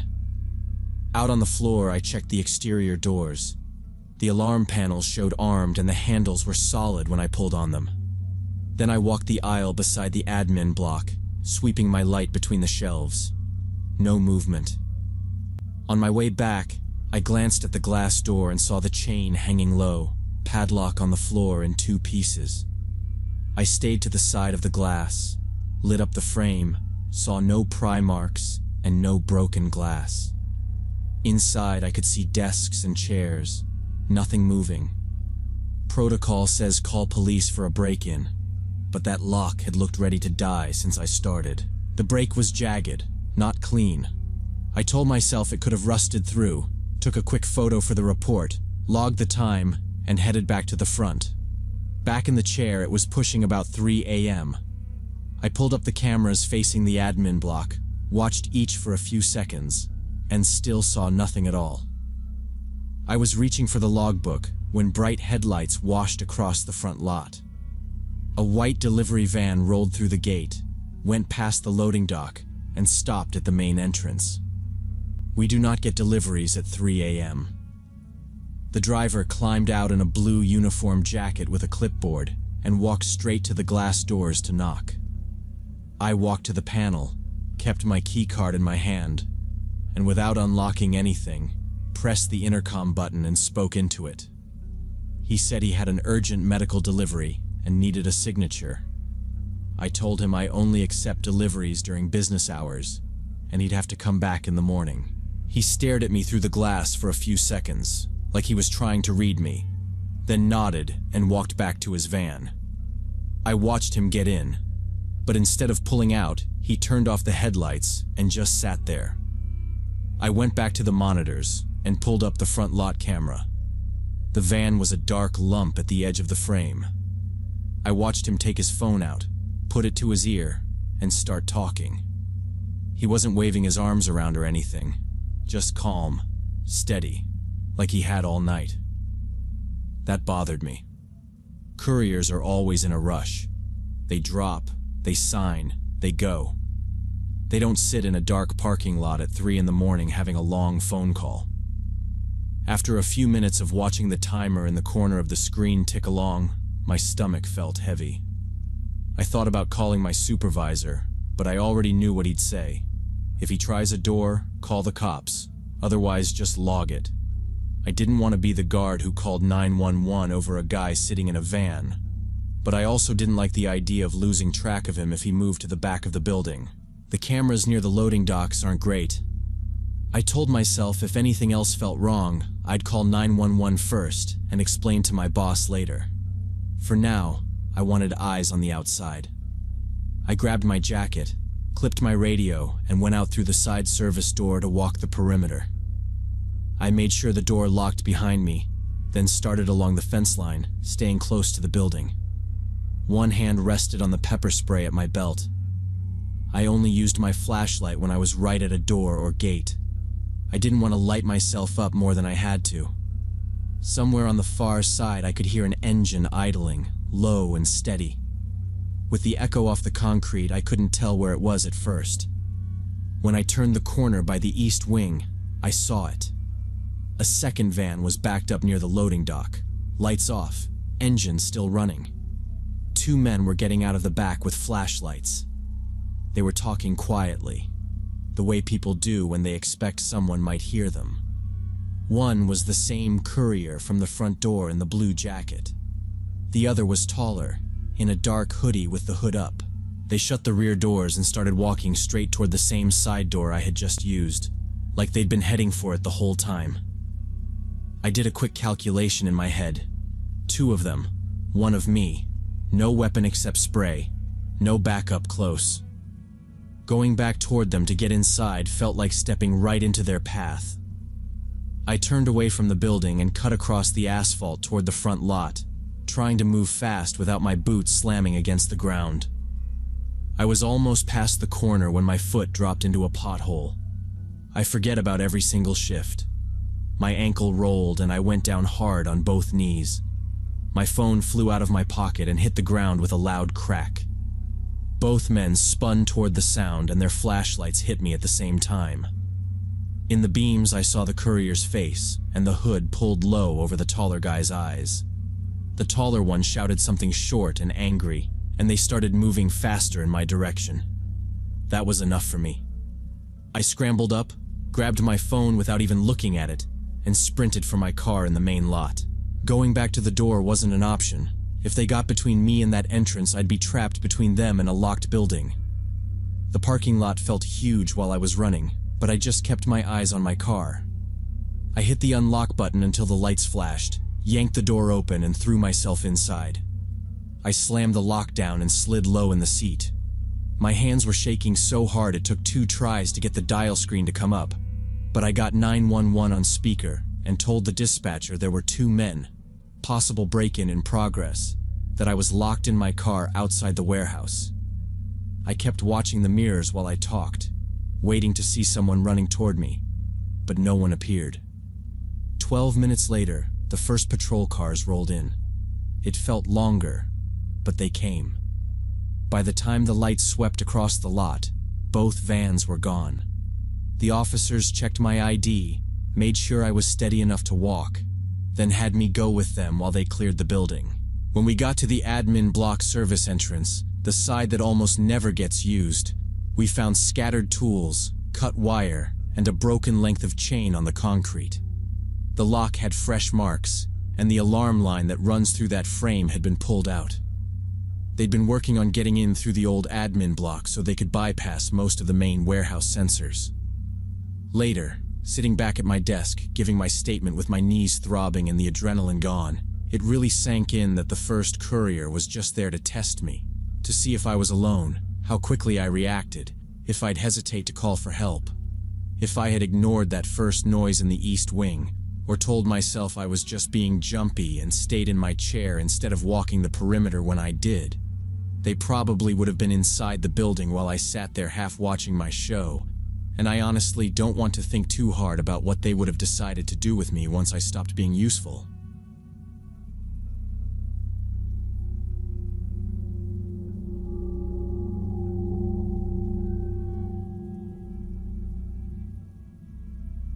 Back in 2022, I took my first management position as cleaning service manager at Riverside Mall in the suburbs. My name is Tyler. I was 26, and until then, I'd only ever pushed the carts and scrubbed the floors, never told anyone what to do. Suddenly I had an office, a team roster, and a mall director who wanted tidy emails about sanitation outcomes, instead of just seeing me with a mop. It sounded simple: make schedules, order supplies, handle complaints, and I honestly thought it would be quiet, boring work that left my brain free after I clocked out. Then a food court manager phoned my work cell and said, "Tyler, something's rotting out here and customers think it's our kitchen." Maintenance popped a ceiling tile, shined his flashlight into the duct, and we saw a dead rat half melted to the metal, already bloating and crawling with smaller ones. We put on masks, bagged the carcass, wiped what we could reach, sprayed disinfectant until we were coughing, and the smell still hung over the food court for days while complaints piled up in my inbox. About a week later, the burrito place at the end of the food court called, and this time the manager sounded scared instead of annoyed. Their restroom toilet had overflowed, sewage was coming up through the floor drain toward the dining area, and they'd already closed the doors and put up a handwritten sign. When the plumbers finally pulled the toilet and snaked the line, they dragged out a tight wad of cheap brown hand towels someone had shoved down there, and the restaurant stayed closed 2 days while we sanitized everything and the inspector rechecked it. 3 days after that, I was finishing the sewage report when security radioed about the children's play center on the 2nd floor. A little boy had gotten sick in the climbing tunnel, thrown up on the padding and onto 2 other kids, and now parents were shouting at teenage staff who had no idea what to do. We went in wearing disposable suits, gloves, and masks. It took almost 3 hours to strip covers, bag everything, scrub the plastic, and log it all for the health department, and the play center had to close the rest of the day for extra treatment. By that point, I was half joking to my guys that the mall was cursed, but when I went home, my stomach stayed tight, and the joke didn't feel funny anymore. It started to hit me that none of this was random. Someone somewhere was cutting corners, bad vent sealing, towels flushed instead of binned, food sitting too long, and my team was just the last line before fines and shutdowns. I needed the paycheck, and I didn't want Riverside turning into that disgusting mall people posted about, so I tried to jump on everything early, even when it felt like I was the only one really worried. The call that finally proved it was bigger than mop work came from the basement warehouse where the stores kept their extra stock. A clothing stock clerk, sounding embarrassed, told me there was a horrible smell near their racks that was getting stronger every day. So I said I'd come down myself with the health inspector who happened to be on site. As soon as we pushed through the fire door to the basement corridor, we caught that heavy, sweet odor I'd already learned to recognize, and it got worse with every step toward the far corner of the warehouse. The clerk pointed to a wall of boxes. We helped move them aside and uncovered a chewed-out hole at the bottom of the drywall, leading into a narrow utility space I'd never seen on any plan. I knelt with my flashlight, looked inside, and saw rats everywhere on shredded cardboard and torn food packaging, droppings stacked in corners and gnawed boxes that had held sealed snacks for upstairs kiosks. The inspector didn't raise his voice, but he told me flatly that this wasn't just a minor pest issue. It was a serious sanitary violation that could close stores if anyone else saw it, and we needed to call professional pest control. The extermination company came the next morning. I met the crew at the service entrance and walked them down before the mall opened. In the corridor outside the warehouse, the lead guy ran through it again. They'd put poison blocks and traps inside the utility room and along the rat trails. We'd lock the door, nobody in or out for a few days. After that, we'd come back together and clean up the bodies. Simple steps. Awful, but simple. I signed their forms, watched them pull on coveralls and masks, then squeeze through the chewed hole with their flashlights and bait stations like they did this every day. They were done faster than I expected. The lead exterminator told me, "Give it 4 days minimum. Don't open this door unless I'm here." He said most of the colony would die in place. Maybe a few would stagger out and drop in the warehouse, But either way, it all had to be bagged and taken out through their disposal contractor. I locked the warehouse myself, told security to log any access to that area, and basically treated it like a contaminated zone. Nobody complained. Nobody wanted to go near that smell anyway. 4 days later, we met again at the same door. Even with my respirator on, the stink rolled out as soon as the lock turned. That heavy, sour smell was stronger, which meant the poison had done its job. I stepped into a disposable suit, taped the cuffs, pulled on thick gloves, and checked the filter on my mask twice out of habit. The crew geared up beside me without much small talk. One of them handed me a roll of thick labeled bags for animal remains and just said, "You'll get used to it." I didn't answer. We moved the boxes away from the chewed hole and went into the utility room. Rat bodies were everywhere now, scattered over the concrete and stuck in the torn insulation. Some were stiff, some already sinking into the floor. We worked in a line.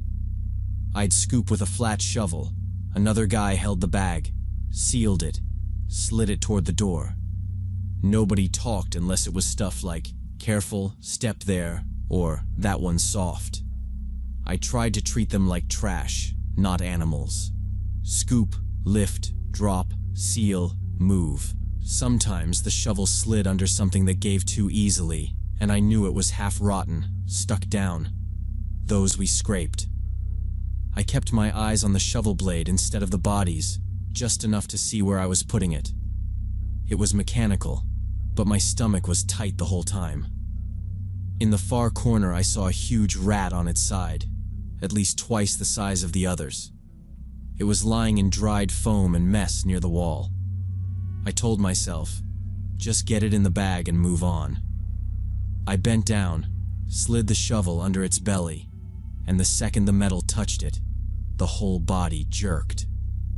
The front legs clawed weakly at the floor, the head lifted a little, and it let out this low, broken squeak.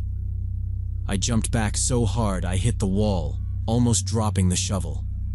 For a second, I honestly thought I was imagining it through the mask, but the thing tried to drag itself forward, back half barely working, front claws scraping slow lines on the concrete. It tried to run, but it was too far gone. It moved in these jerky, confused steps, more like it was sliding than walking. One of the exterminators saw it, walked over without hesitating, and brought his shovel down once, hard. The body twitched, and then stopped. He nudged it with his boot, said, "Sometimes a few ride it out longer, like we were talking about a clogged drain," and went right back to work. I felt my throat close up. I told him I needed a minute, walked out of the warehouse, down the corridor, and tore my mask off. My hands were shaking so badly I almost dropped it. The air down there wasn't even that fresh, but it felt better than breathing through the filter that smelled like death. The exterminator followed me a minute later and told me not to worry, that it happens sometimes. Some animals were more resistant to the poison. He said they'd double-check the room and I just had to keep helping with the bags. We finished the cleanup in a few hours. Every visible body went into a sealed bag. Every trap got checked, and the crew logged the numbers for the report. Maintenance came down and patched the hole in the wall, then foamed every crack they could find around that utility space. We sprayed disinfectant on the floor and lower walls until the concrete was wet, then left fans running in the warehouse with the door still locked. From there, I went straight to the small staff shower in the service area, threw my suit in the biohazard bin, scrubbed like I'd never be clean, and changed into the spare clothes I kept in my locker. Even cleaned up, I felt dirty, like something was still on me.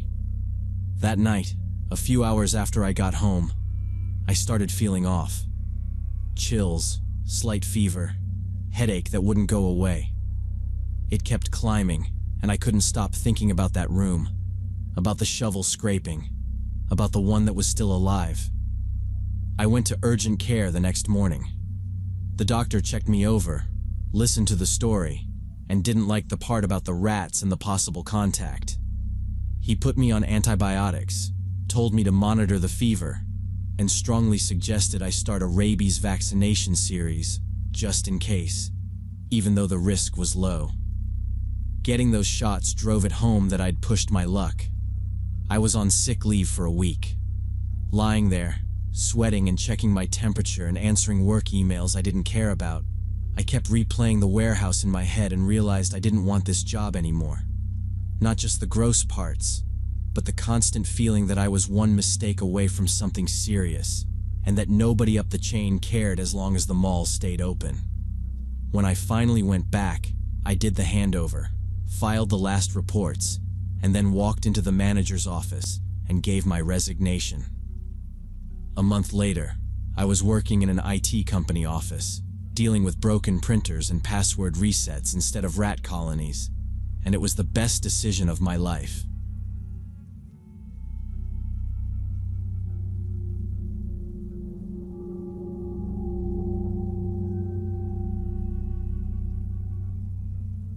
During the summer of 2023, I was working for a dry cleaning company that picked up and delivered clothes straight from customers' homes. Every morning I got my route on the app, loaded the clean orders, grabbed the empty bags, and then started working through the list of addresses. People handed me bags of dirty clothes. I swapped them for plastic-covered hangers, scanned the ticket, and moved on. After 3 years on roughly the same route, I knew who lived where, who usually answered the door, even which houses had tricky gates. People opened the door, mumbled a hello, shoved a bag at me, and disappeared before I could even finish saying thanks. But about a year ago, one house on that route made me stop treating it like background noise. On that route, there was a 2-story house in a quiet, pretty nice neighborhood. A guy named David lived there. First time I dropped off his order, he told me he was a programmer who worked from home and that I could always catch him there during the day. After that, he used our service regularly, every 2 weeks, like clockwork. Tuesday was his delivery day, and on Wednesday I would swing by again to see if there was a new bag to pick up. David was one of my easiest stops. I would pull up, grab his clean clothes from the rack, and by the time I reached the front step, he was already opening the door. He would nod, maybe ask if we were busy after the holidays, take the plastic-wrapped hangers, hand me the dirty bag, and disappear again. Then one Tuesday morning around 10, I pulled up to his house like I had dozens of times before. I parked by the curb, grabbed his clean order, and walked up the short path to the front door. I was reaching for the doorbell when the door opened from the inside. Only it was not David standing there. A different man stood in the doorway, someone I had never seen at that house before. He looked a little younger than David, maybe around 30, tall but not huge, with messy hair and a few days of stubble. He was wearing sweatpants and a tank top, no socks, no shoes, just bare feet on the hallway floor. He smiled like we knew each other and stuck both hands out toward the clothes. "Oh, dry cleaning. Perfect. I will take it," he said. It is not strange for a spouse or roommate to open the door, but after 3 years on the same route, you get a feel for who belongs where. I had never seen this guy, not at the door, not through a window, not even walking out to get the mail. I asked, "Is David home?" "Yeah, he is still sleeping. I will take it myself," the man said. He answered so quickly it sounded rehearsed, and he did not even glance back into the house when he said it. On the surface, it still made sense.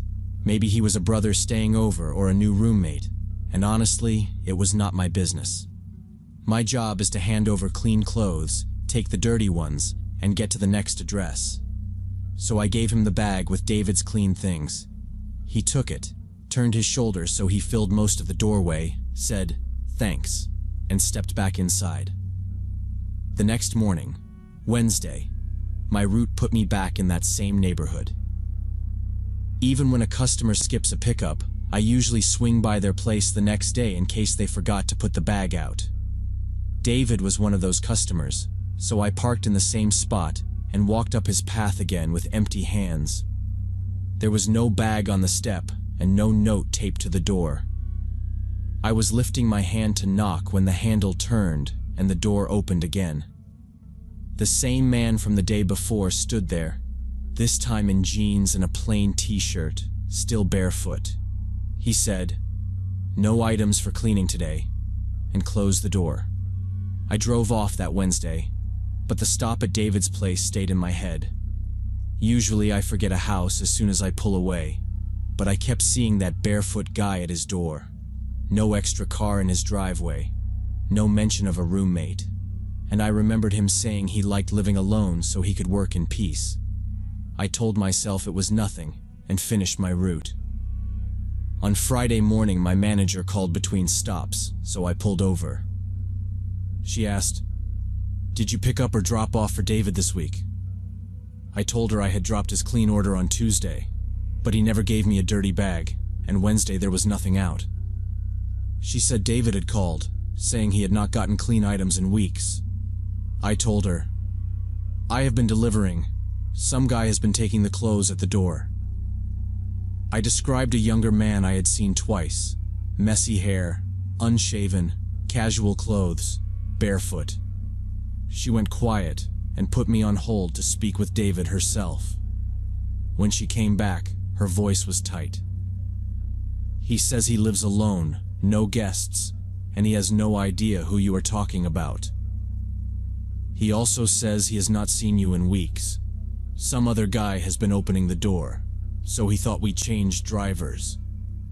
I just stared at the dashboard and told her I had been on that route the whole time.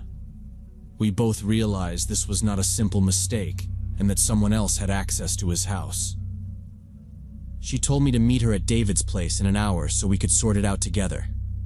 I agreed right away, because after that call I really did not want to walk up to that door alone. An hour later we parked near his driveway, walked up the path, and rang the bell together. The man who opened the door was the same David I remembered from months of deliveries. He looked confused seeing both of us standing there. My manager introduced herself, then me, and I said I was the driver who usually came there. David frowned and said he had not seen me for a while, only the new guy. I told him I had never left the route, and again went over what the other man looked like. Younger, unshaven, casual clothes, always barefoot on the hallway floor. As I talked, David went pale and said he thought he knew who that might be. He told us that for weeks he had noticed food missing from the fridge, cups left out, and a few shirts gone from his closet. One night he even heard footsteps downstairs while he was in his office, checked the rooms, found nothing, and blamed stress and lack of sleep. My manager asked if anyone else had a key, maybe an ex, a friend, or a landlord, and he shook his head. He said, "Just me. I have been here alone for years." Then he said if someone had been in his house he wanted to know right now and that we should check. He led us through the first floor, opening closet doors and glancing under tables, but everything looked normal. Then he opened the basement door off the kitchen, switched on the light, and we went down the stairs one by one. In the far corner, behind a stack of boxes, he stopped, moved one box aside, and we saw an old mattress on the concrete, a blanket, and plastic bags of food.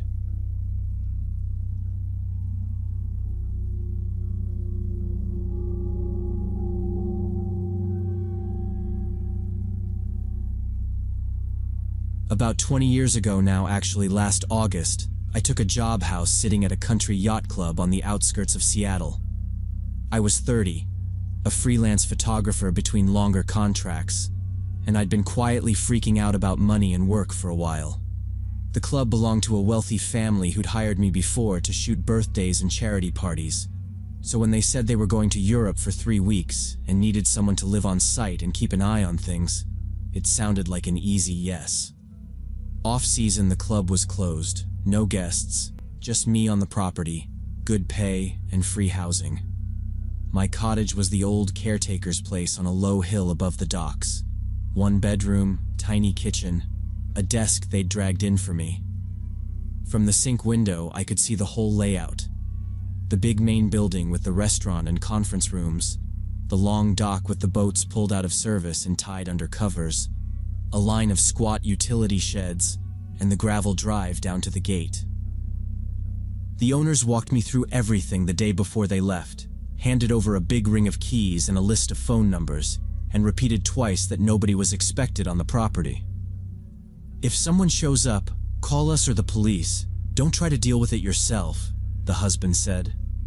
At the time, it felt like they were being dramatic. The first week was quiet.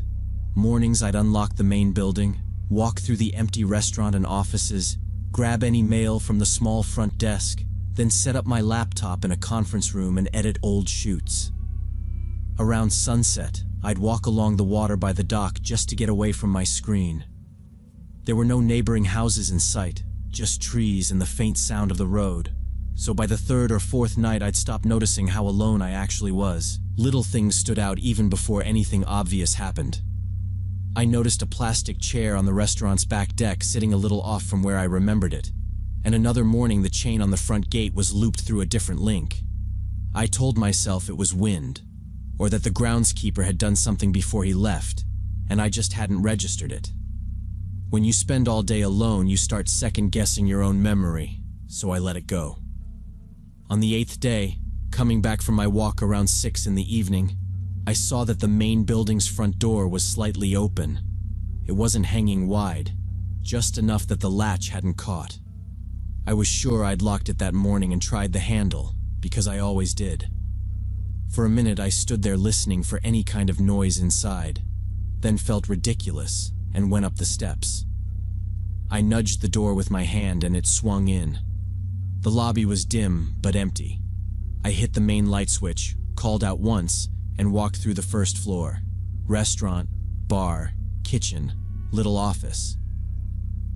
Nothing looked moved. I decided the lock must not have seated right, and a gust of wind had done the rest. Locked the door again, pulled on it twice to be certain, circled the building once, and then went back to the cottage to edit photos. The next morning, I went back to the main building to check the mail like usual. As soon as I reached the top of the stairs to the second floor, I smelled cigarette smoke in the corridor. Faint, but fresh. I don't smoke. The owners don't smoke. And I knew the building had been closed up for days. The windows barely opened, so it didn't feel like something drifting in from outside. Halfway down the hall, I saw that one of the conference room doors was open. I was sure I'd left them all closed. Inside, on the table near the head chair, someone had ground out a cigarette and left it there next to a half-empty plastic water bottle. When I held my hand over the ash, I could still feel a bit of heat. Whoever it was had only just left. I backed out without touching anything, locked the front door, and called the owners from outside. It was midnight in Paris, but they picked up right away. I told them about the open door, the smoke, the butt and bottle. The husband went quiet, then said he'd phone the local police and told me to get back to the caretaker's cottage, lock myself in, and stay away from the buildings until officers arrived. Those 40 minutes felt longer than the whole first week. I paced between the window and the door with my phone in my hand, watching the gravel drive and replaying the smell of smoke in my head, wondering if someone was still on the property watching me back. When the patrol car finally pulled in, 2 officers got out and waved up at the cottage before heading straight to the main building. They called me to confirm where I'd found everything, then did a slow, methodical search. First the restaurant and offices, then the utility sheds, then the boat hangar down by the dock. They didn't find anyone. On their second pass through the main building, they went deeper into the storage rooms on the second floor, moving old boxes and stacks of faded life jackets. And that's where they found it.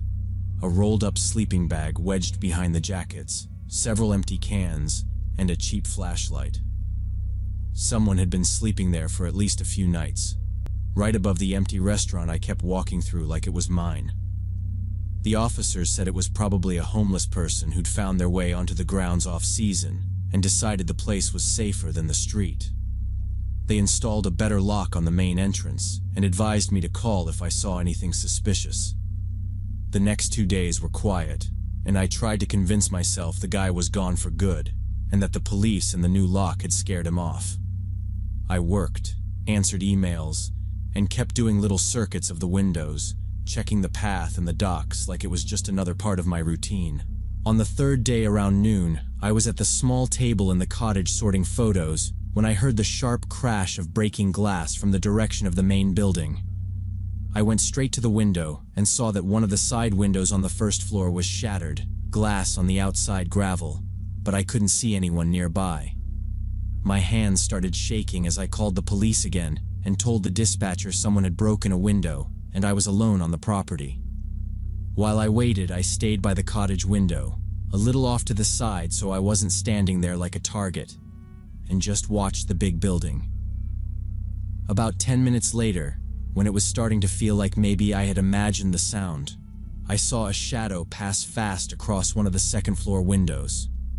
It was only a second, just enough to know someone was up there, and I told the dispatcher I'd seen movement inside and they said officers were almost there. The patrol car pulled in about 15 minutes later, and the same 2 officers went straight to the broken window, then inside, then came up to the cottage to tell me to stay put.